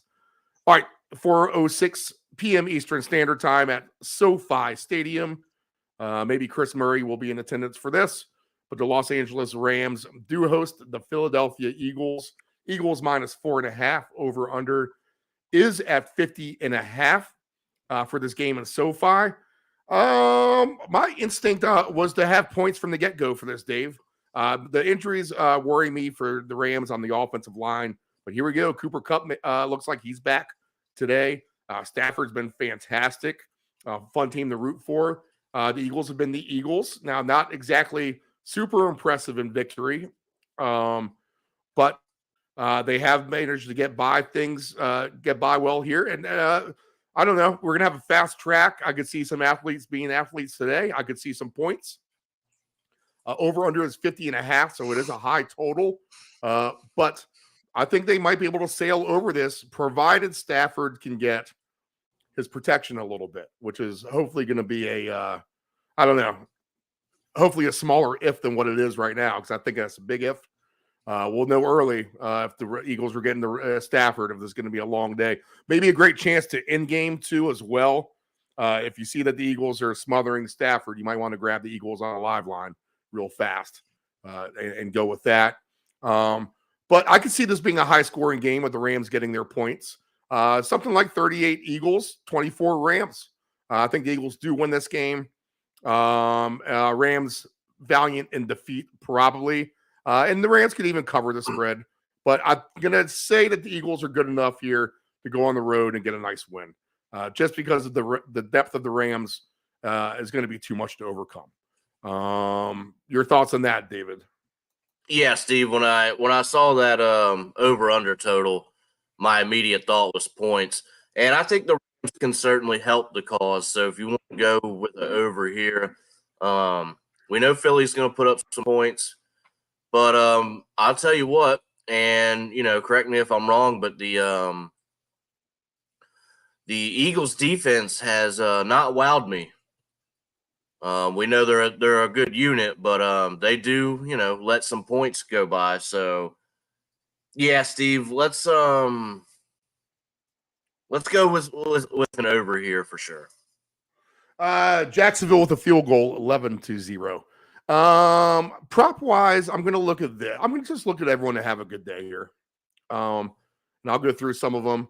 Receiving yards, Swift is at 13.5. I could see that as an over today. AJ Brown, 76.5. I'd be a little bit more hesitant on that. I would like Devontae Smith over 64.5.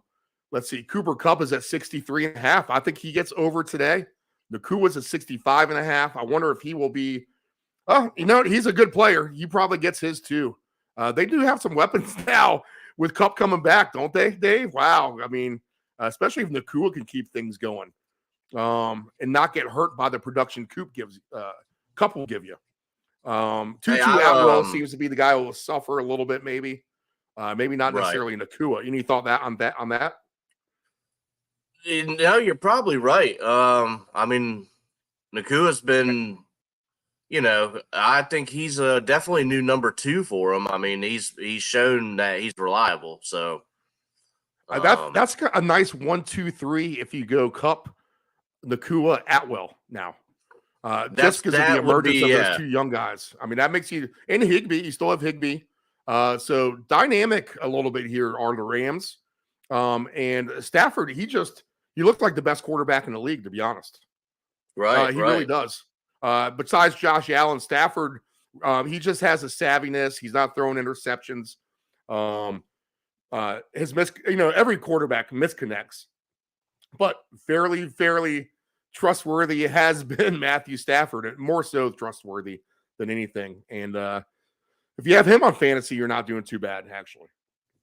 So, Steve, I have an interesting game prop here. What's that? To happen in every quarter, a touchdown and a field goal. That's the what does that one pay? That is 16-1. Yeah, I like that. So that's just every quarter to have one of those, and not necessarily a team to have one of each and a half. I would look at both of those. I would play in both ways in this one, to be honest. If we're expecting points, we don't have to, rely on one side or the other. Just a touchdown and a field goal at 16-1. It doesn't matter who does it. It might be something to take a chance on, Steve. A weird little game. All right, so I like that. I think the props are wide open in this one. So whatever picks your poison here. The 2 touchdown scores, I'll just run down the numbers. 15-1 for Devontae Smith. I mean, that's a good number. Kupp is 12-1. So if you wanted to do something like Smith and Kupp together, that $5 2-game parlay will pay $733 bucks. Now, AJ Brown will be a little bit less. $5 will pay $521 for AJ Brown and Cooper Kupp. But man, you still have Atwell at like 33-1 you could go to. Nakua is only 11-1. He's actually the favorite for the 2 touchdowns. You called that last week, Dave. He had 1, right? Not 2? He did. He did have 1. So maybe on the path for 2. Could have had 2. Didn't have 2, though. This would be a fun same game parlay games too, to be honest. It would. It really would. These guys can get it going. All right. 4:25 Eastern Standard Time. I could smell an upset, Dave, with the Vikings at home against the Chiefs. Vikings catching 3.5, over under 52.5. Jefferson got us our 2. Finally, finally last week.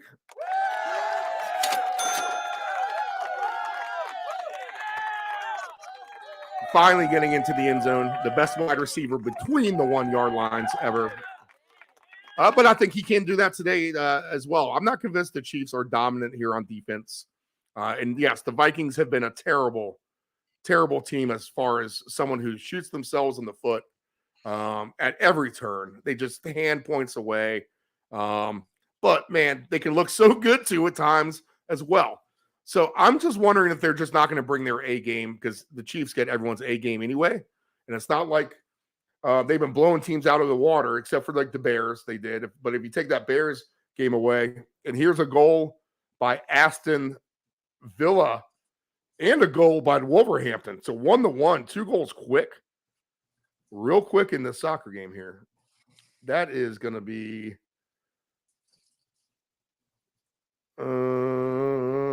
the goal scorer. I'll have to look it up. I can't get the jersey.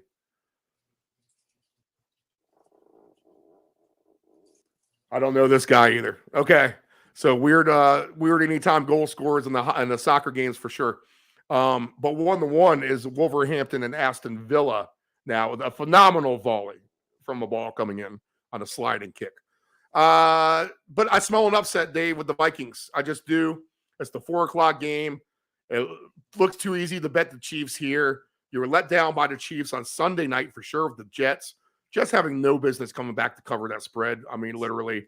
And the Vikings, I mean, the Chiefs should have throttled them. But I'm just not convinced this Taylor Swift thing is a little bit of a circus either on the side.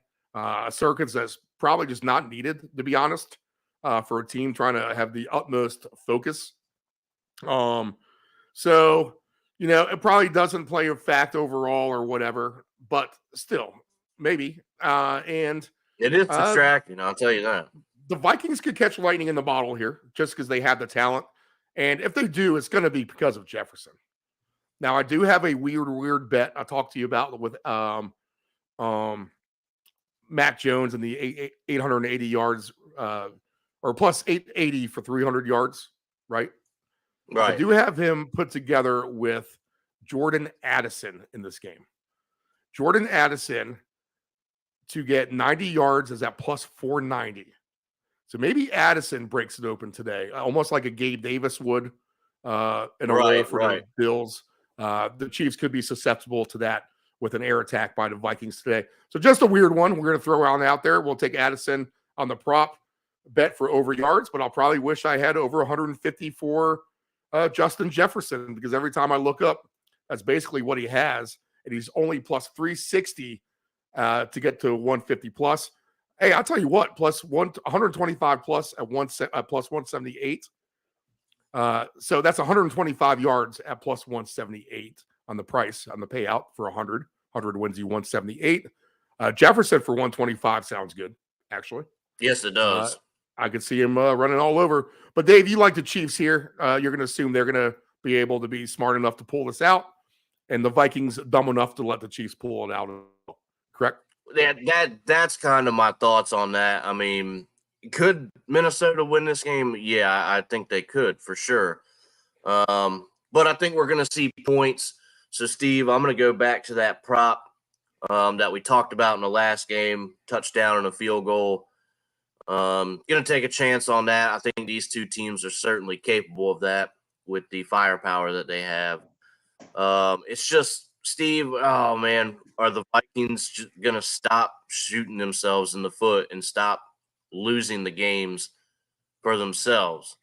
The Vikings get the boo button for sure. Right. And is that going to happen against the Chiefs? I don't. That's, you know, one of the better teams in the league, so they're going to have to clean it up and, you know, be a little bit better about the mistakes. And that's just the one thing that worries me there, Steve. All right. Goal in the Newcastle game. You'll like to hear this, Dave. Alexander Isak for Newcastle knots the game at 1-1. So 1-1 in West Ham, Newcastle, 1-1 in Wolverhampton, Aston Villa, and 2-1 Liverpool over Brighton as goals are flying in here to start the second half. Maybe we can find ourselves on an end of a winner here. After all, we'll see. What else do I have for us, Dave? Let's crawl through here. I mean, just for passing sake alone, it's going to be a payout that's not too crazy. So passing yards wise, which I think they'll get there anyway. Cousins at 325 plus is plus 225. 350 plus is at 4-1. Mahomes at 350 plus is at plus 390. So that's actually kind of interesting. That is. How about this? Somehow I have this up here, Dave. But Mahomes for 350, Cousins for 350, and Puka Nakua, however you want to say it, for 2 touchdowns. $2 pays $419. And you do have a same game parlay boost too available on some of your sites. So that $419 can get turned into $628. And again, people, if you're not going through your promotions and clicking on your boost, your free advantage plays, your risk-free plays, which means if you bet and you lose, you'll actually get the money right back into your account to bet again. You can't cash it out, but it's site credit. And it's as good as a win. If you win that, you get your money out for sure. You don't have to turn it over a bunch of times. In a world where you should be very wary of promotions, don't be wary of them here in the sports books, because you're getting advantages back from the house that you need to take advantage of. Every number is designed to beat you, so they make a profit.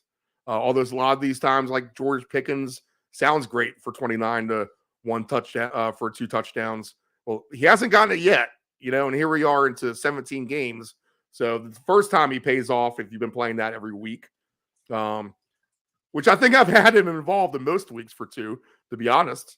So the first time he gets 2 will be the next time will be the first time, and you hope he gets it soon, because otherwise you're going to get to 35 games without 2 touchdowns. And now you're definitely on the losing end playing catch up if you want to hang on to that George Pickens. I suspect he gets 2 at some point. That's why his numbers he does. Today. But that's your point, people, is go ahead and use these boost, your free plays, etc. You slant the numbers back to you when you make that happen. And yes, you can get great payouts to happen for sure. So any other thing you might look at prop wise, Dave, in this game? No, I think we went over it pretty well. One more thing I wanted to check out here. You went over the two touchdowns, right? Yes. Oh. Some of them I did. Okay, all right. Not all of them. No. Steve, that's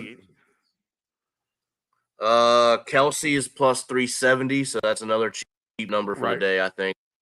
I see plus 440. Okay. Yep. See, and that's better. So I'll have to look over there for that if I want to get into another one. Addison's 30-1. I mentioned him. Yep. TJ Hawkinson 13-1. Pacheco plus 550. Jefferson 5-1. There you go for his 2. Let's see. KJ Osborne 37-1. He would be a sneaky play today too. And Addison at 30-1. Really. Sneaky plays for both of those guys. I'll have to find them here into some sort of a lineup. All right, Dave, let's get to the Jets and the Broncos. Yeah, go ahead. What do you got? See how much better your number was. For the Osborne for 2, I have it 19-1. Oh, wow. Interesting. Okay, yeah. Shop around, people. There you go. Want the better number. Jets and Broncos. Broncos minus 2.5, 42.5. I don't know. This is just a tough one for me. I think the Jets have success in this game, to be honest. But I don't know. They could get their doors blown off too. 2 bad teams for the most part want nothing to do with. How about you, Dave? Yeah, Steve. This I tell you, this is not really even an attractive game for me right there. Yeah, they both get the boob on here. This is a collaborative.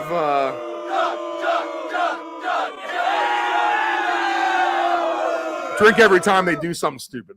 There you go. Drink every time they do something stupid in the game. Offensively with the Jets and the Broncos. That being said, if I'm going to look at anything, then maybe some Breece Hall. Maybe some Breece Hall for me. He is 62.5 over under yards. I think he's going to get some carries today. Zach, in that environment, they're going to lean on this guy a little bit for sure. Breece Hall at 90-plus yards is plus 230. 100 yards for Breece Hall today is at plus 320 rushing. So I'm going to take a shot with one of those, Dave. Maybe even 125 yards at plus 680 today. If I'm going to do some weird stuff, might as well have this game on because it will be on. And Breece Hall, I can sit back and watch him try to run through the Broncos' inept defense. So can you get on board with that at least? Yeah, Steve, I think that's probably pretty good. I'm trying to look at some of the game props here. We have a goal. Still not seeing too much. So, yeah, Steve, this is probably going to end a no play over here.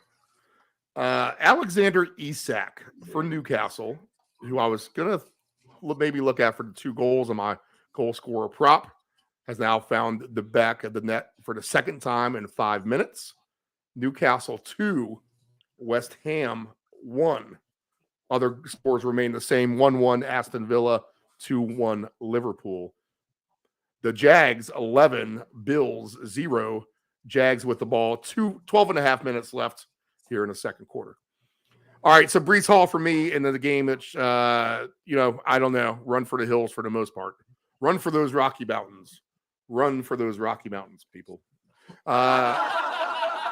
Cowboys and 49ers is the night game. Great game here, minus 3.5 over under 45 is the total for this one. Same old song and dance. Niners beat Dave. You're going to be anti-biased in this one, no matter what we say here with your allegiance to the Dallas to the Commanders, anti-Dallas Cowboy. A once proud rivalry when it was Redskins Cowboys, which has now lost its luster. But anyway, the 49ers, 3.5, 45. I just think the Niners win. I don't know how much they win by. I just kind of almost see it as a Dallas shoot yourself in the moment of, Dallas has the ball. They can take the lead. They need to go 60 yards to get into field goal range to win the game 4-0. Yeah, exactly. So I just see that scenario playing out in my head. Dave Del Grande says special teams and defense may outscore the offenses here, which he's right. Christian McCaffrey has been a 2-touchdown scorer machine. So he's plus 310 for that, plus 650 for Tony Pollard for 2, Debo 12-1, Ayuk 16-1, Kittle 22-1, which it could be a Kittle game finally. Maybe we might see some Kittle sneaking around here, especially if McCaffrey is going to get the focus. That's the thing. The Niners can beat you in so many different ways here. That's why I favor them to win at home. I'm not sure how much they win by, but they could convincingly. Now, if you think the Cowboys can get curb stomped in this one, get their head put on the curb and just stomped in, the Niners minus 16.5 plus 470, minus 19.5 plus 680. If you think it's going to be that type of Sunday night statement game. Otherwise, if you think Dallas can have a good opportunity, then that's going to be the answer. If you think Dallas is going to have that opportunity, then their alternate number is Dallas. I think it'll be pretty close. Curb stop the 49ers. You're going to say a close game.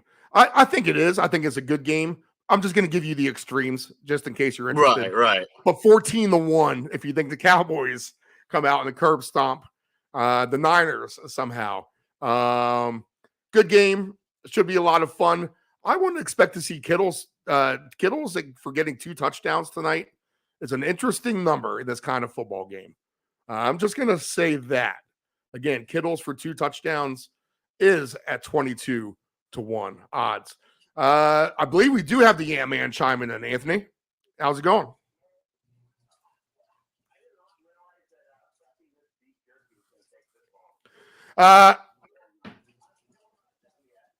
You're all good. It's all good. You're fine. Everyone appreciates your efforts. Let me ask you this. What do you have in terms of go down the slate of what you know for injuries for these 1 o'clock games. Who's in, who is out right now for everyone that we've discussed, me and David?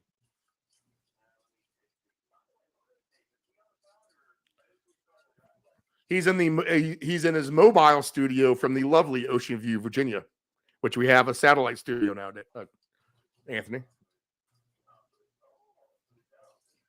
Yep.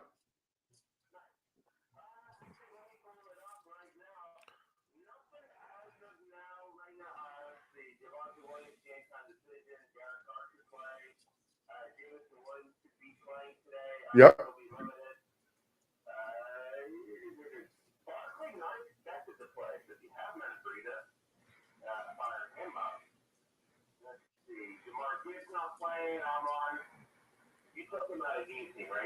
Yes.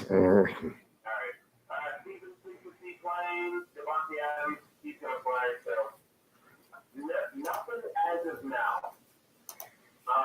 The main thing right now is as I am putting all this meat onto the pan, I'm left with terrible Buffalo Jacksonville game and I'm miserable. Oh, man. Yeah, me too. Yep. Oh, my God, it is terrible. Jimmy, where are you?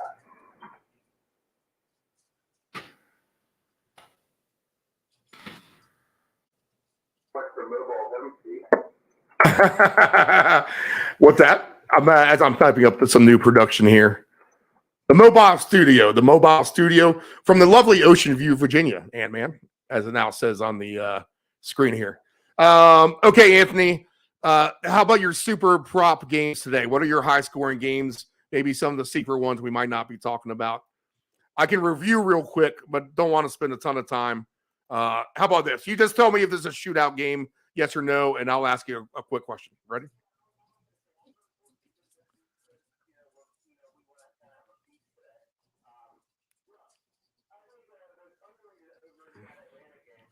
Yep.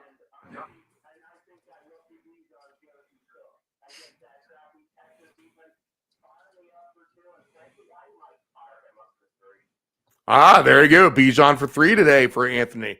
All right, that's what everyone wants to hear there. Detroit Panthers. Can you see that game stuck in the mud with Bryce Young?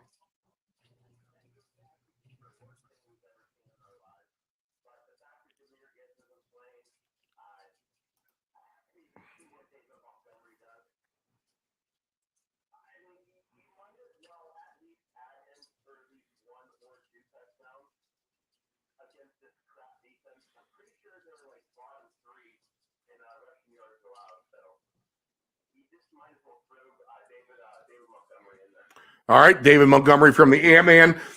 Can Derrick Henry be angry or motivated by the contract signed by Jonathan Taylor? Could Derrick Henry say, hey, man, I'm the man today. Give me the ball. Could you see him in the end zone a couple times?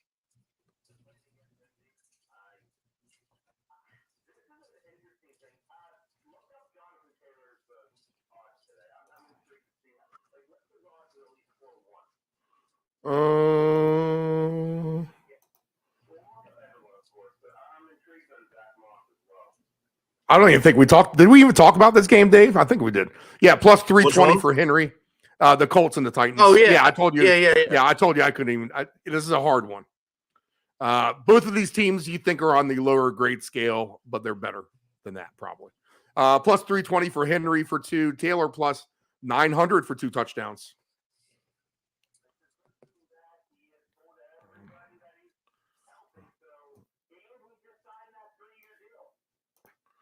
Here would be an interesting one you could do. Honestly, this is kind of a weird one. But 2 touchdowns each. Derrick Henry, Jonathan Taylor, and then 350 yards passing each. Kirk Cousins, Patrick Mahomes. And you can do 4 different 2-game parlays and 1 4-game parlay. And if you put, let's see, $5 on the 4-game parlay, it pays $3,422. So that's Taylor and Henry for 2, Cousins for 350, Mahomes for 350. So interesting there. I'll get your point on that shootout in a minute, Anthony. Giants, Dolphins, green light all day, correct? That's as easy as it gets.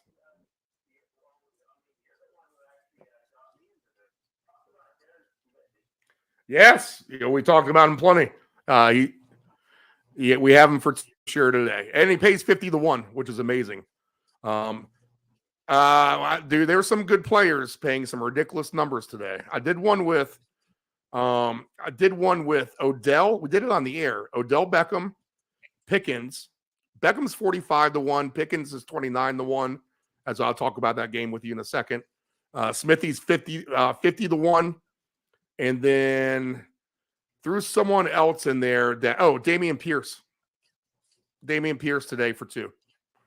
And that one pays a fortune. Like, I think if you hit, because if you do the round robin, you can only get one of the 2 Ravens Steelers.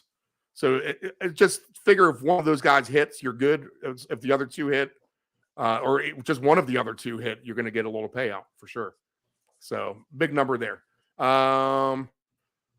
Let's see. Steelers, Ravens, anything for you there, Lamar?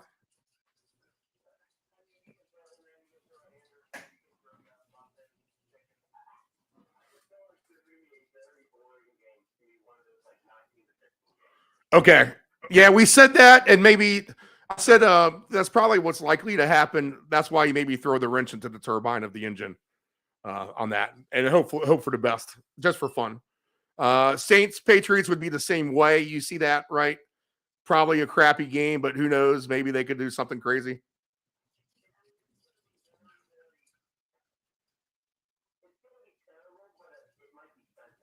Right.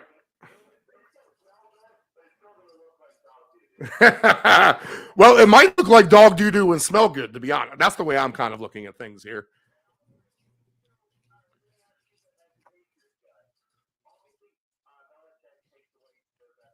Right. It's absolutely Olave. Well, you don't know what Kamara is going to give you yet, although you assume it's going to be a lot. But you probably now this is an experienced defense, and they could have locked down one-on-one on Gonzalez because that's what he would do. That way, you can actually focus on taking away the second best player. The Patriots do lack that today. That's why I could see some points in a weird way. Saints can score on the road, and the Patriots can score on the road. So I think it's a green light for Olave and players like Kamara today.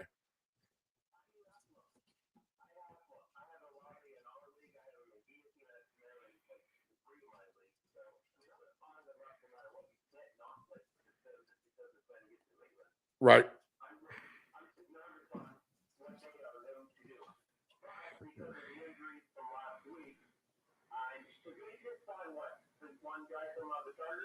Right. Yes. Yes. You're not going to get the name out of me right now, but yes. Jackson's return to the Patriots. Yes.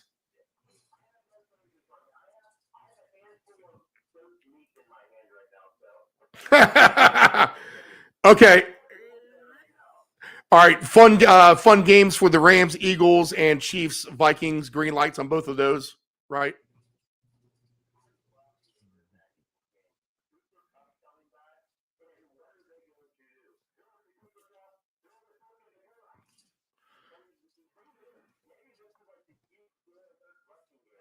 Well, throw Tutu Atwell onto that crazy 2 touchdown number list because he's 30 to 1 for 2 today. How about that with Kupp coming back?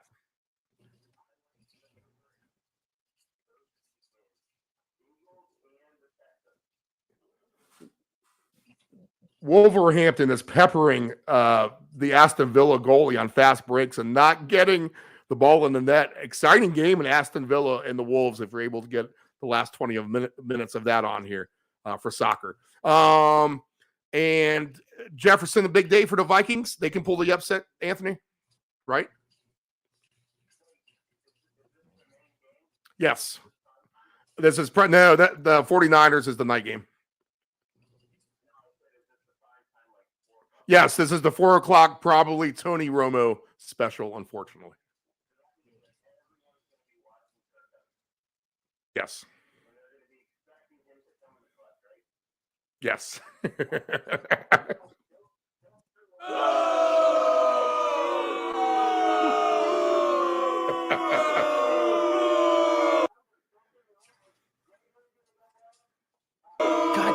fucking damn it.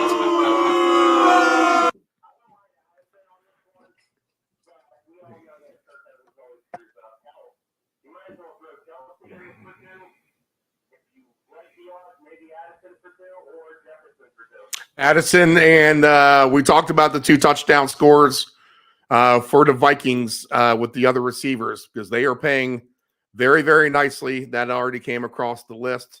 Both of those guys are Addison 28-1 for 2 touchdowns, and KJ Osborne 35-1. There's your Noah Gray at 85-1 too, as he's been able to find the end zone as well. All right, Jets Broncos, tough game to watch. I'm going to take some Breece Hall rushing props today. What do you think about that? I'm going to get paid nearly 8-1 for 125 yards rushing for Breece Hall. You think there's a chance for that?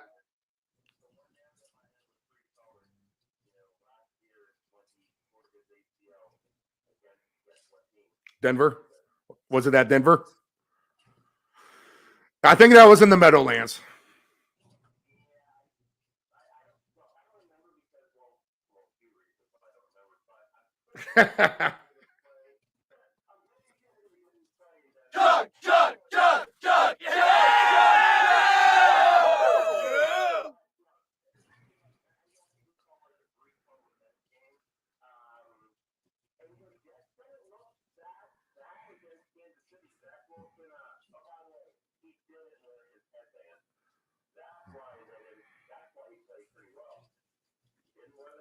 Interesting. I could see the Jets having a little success, to be honest, today. Just the kind of a weird gut feeling I got here. Denver's not good. I know that. And the Jets should be better than Denver, to be honest. All right. Enough of that game, Anthony. Let's be honest.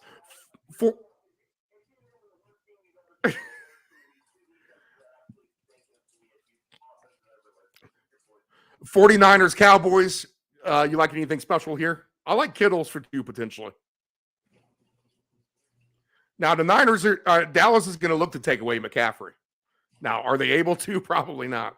But I could see points here in this game for sure. The over-under is up. And this game does tend to play under. Del Grande says defense and special teams should probably score more than the offenses here. But I see a scenario where it's a fun game for sure.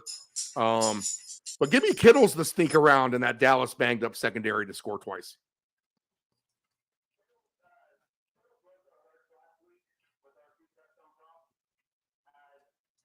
That's why you got to take him again this week, to be honest.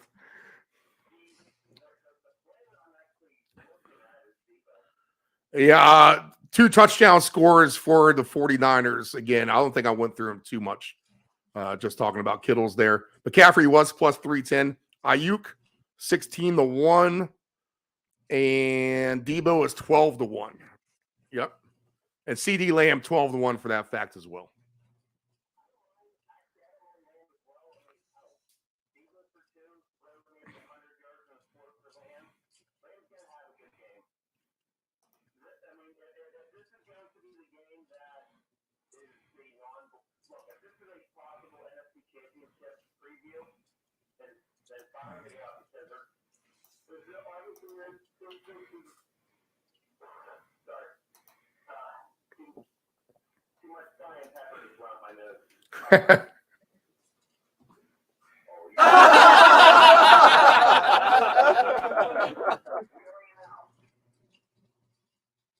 Nephew Dave, that was directed to you. I can barely hear him, so that's why I haven't said anything. Oh, okay.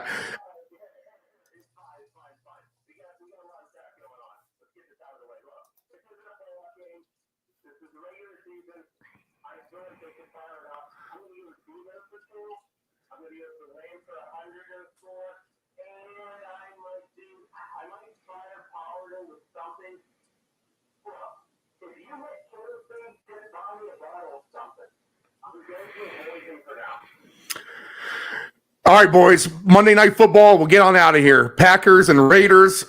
Dave Del Grande's running for the hills. I'm bound to run for the hills.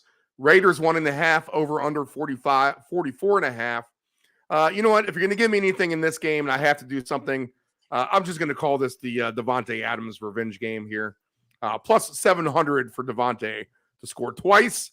Maybe Christian Watson at 20-1 gets in twice because he's been money for us in the past as well. So that would be kind of my fun thing for a Monday night, maybe. But Anthony, you are the expert here for the Packers. What do you got?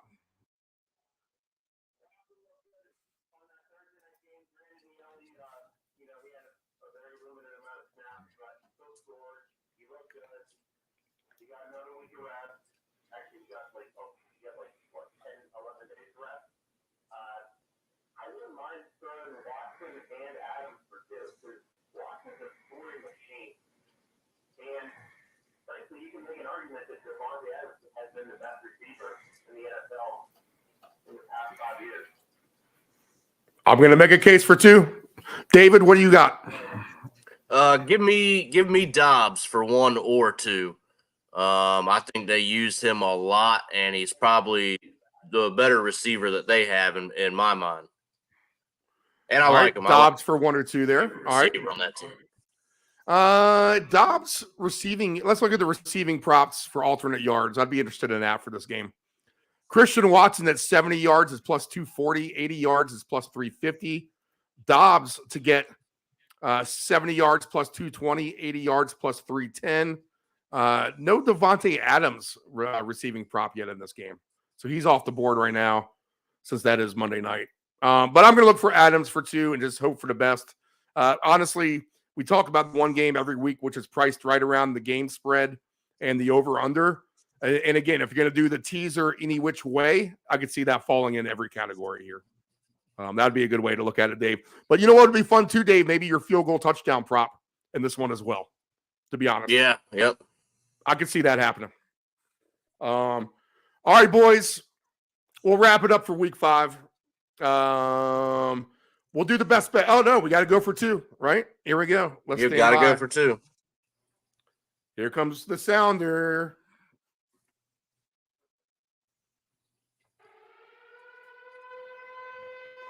Anthony, it sounds like you're calling us or talking to us from an airplane, to be honest. Oh, yeah, you're standing right next to that thing. I can hear it for sure. Johnny. 4 weeks. 20 papers, that's $2 plus tip. Gee, Johnny, I don't have a dime. Sorry. Didn't ask for a dime. $2. Hey, give me 2.5 and a Rick Bell. It's a jungle out there. You got to look out for number 1, but don't step at number 2. Utah, give me 2. And Jimmy 2 times, who got that nickname because he said everything twice, like... I'm going to go get the papers, All right, I'll start with 2 touchdowns from the top here. Let me get out of this Green Bay game on Monday night. Although, give me Devontae Adams for 2 in that game. From the top, if we're going to look for 2 touchdown scores, I have Diggs already. I'm going to need a big second half from him. The score is Buffalo 0, Jacksonville 11, as Buffalo does have the ball, and they will look to get on the scoreboard right here as they cross midfield. So promising drive for Buffalo so far here late in the first half. I like David's call at Pierce for 2 and Bijan for 2. So both you boys will talk me into that. For Detroit today, it's a Montgomery day. I think we all know that, but I'll avoid that like the plague. But give me Jameson Williams for a 1, if I can throw that in there one last time for a special. Give me Derrick Henry for 2 as well.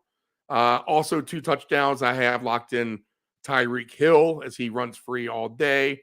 2 touchdowns. Risky Pickens and Odell Beckham Jr. if you want super big odds on those guys to get 2 touchdowns today. I'll find a long shot Patriot at some point, but know that all their props in that game are paying big money if they can get some cheap numbers, which that could be a little secret shootout here today in Foxborough, I think. Minnesota and the Chiefs, you can throw 2 touchdown scores anywhere and have a shot on that one today, as this could be the highest scoring game of the year. I said that about Miami and San Diego week 1, or the Chargers week 1, and I was right. We were pretty much on it with Buffalo and Miami last week. And we'll go with this Kansas City team to, the Vikings will let you down on an over. They'll go 80 yards and turn it over on you. But I could see a lot of aerial fireworks in this game. A fun game for Pat Mahomes as well, as he's running the ball all around, throwing it all over the Vikings defense, I'm sure.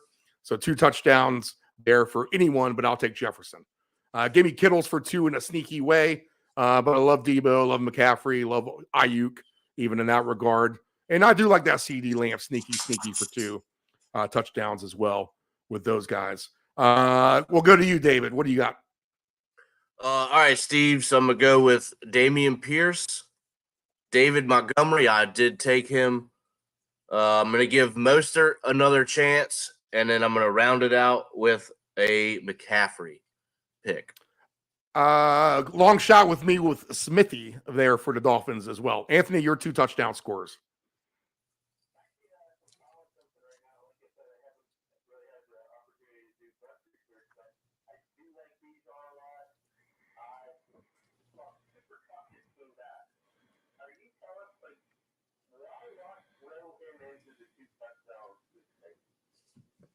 Yeah, I think you can. 4 p.m. style. Why not?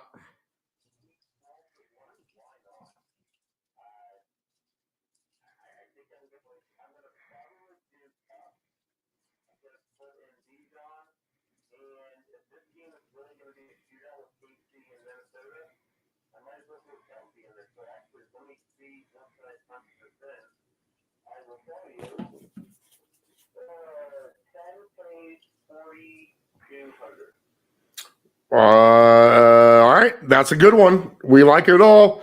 Real quick, if you're watching the soccer games or you need to get a quick update because you're listening and not watching, late in the games now, 2-2 Brighton and Liverpool, 90 minutes in. 90 minutes in for West Ham and Newcastle. The score is 2-2. And 90 plus 1 minute in with Aston Villa and the Wolves, the score is 1-1. So if you bet the triple draw this morning, you are cashing big time on that one. Let's see. All right, boys. Anything else before we round it out? Best bets. What do you got, Dave? All right, Steve. Here's the one I'm going to take a chance on. Chiefs, Vikings, touchdown and a field goal in every quarter. Dallas and San Fran, each team for a rushing touchdown. Philly and LA there with the Rams, a touchdown and a field goal in every quarter. And rounded off with a Texans and Falcons, both teams for a rushing touchdown. All right. Nice angles, Dave. I like all those today, man. Good picks. That is the El Cheapo high score of the day. Anthony, besides your 2 touchdown scores, what do you got up there in flying 30,000 feet above Chicks Beach in your airplane? Yeah. Now you're.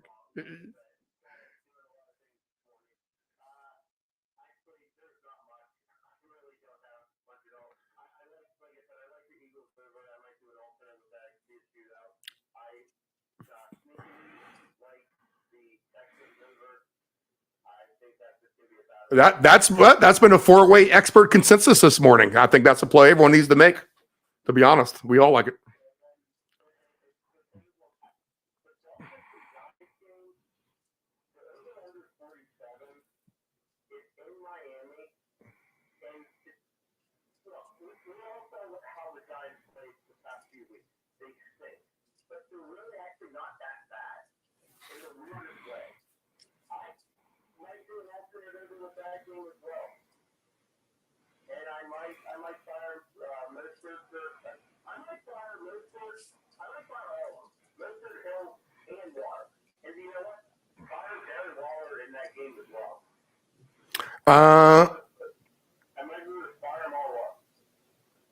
All right. Fire him up. All right. My best bets will be this. I like the over in that Texans-Falcons game as well. Survivor pick Buffalo. Well, if they score here, we'll be back in business as they have the ball 3rd and 3 at the Jacksonville 25 now as Josh Allen goes back. And it is complete. Gabe Davis. 15-yard line. All right, my best bets are this. I like the over in the Falcons game. I think the Dolphins hammer the Giants. I would, honestly, on a sneaky alt line, you're going to get paid almost 7-1 for the Steelers. There's a touchdown. That's our boy, Stephon Diggs, as that is now 1 for our man Diggs in the end zone. Give me one more, Diggs. Give me one more. And now we're really, really cooking with gasoline as we enter the 1 o'clock games. Let's see here. So don't be shocked if the Steelers win this at home, people. And if they win by 10, you'll get 7-1 odds. You heard it here first. Sneaky shootout in Foxborough with the Saints and the Patriots. The Patriots are going to have a hard time stopping the Saints today. And I think they're going to be able to actually score at home. 39.5 is low-hanging fruit.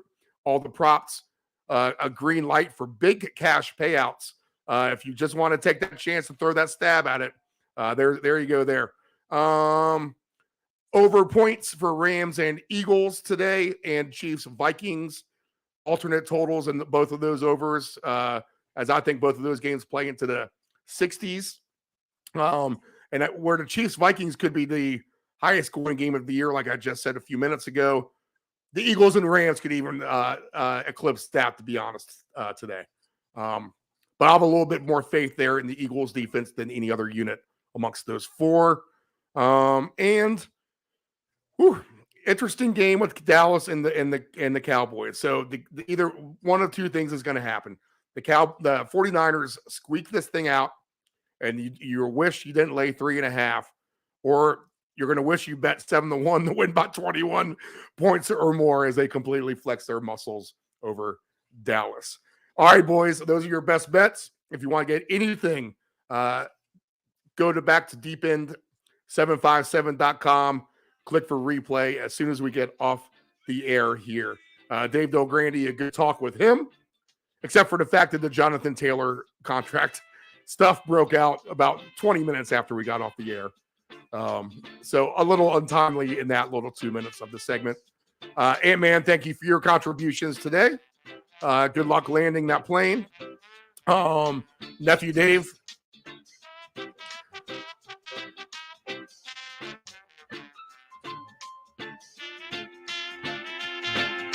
Nephew Dave is highly thinking about it. All right, Dave, thank you. All right, guys. Thank you. We will see you next week, week 6 on the round robin. Other content this week as well. Stay tuned.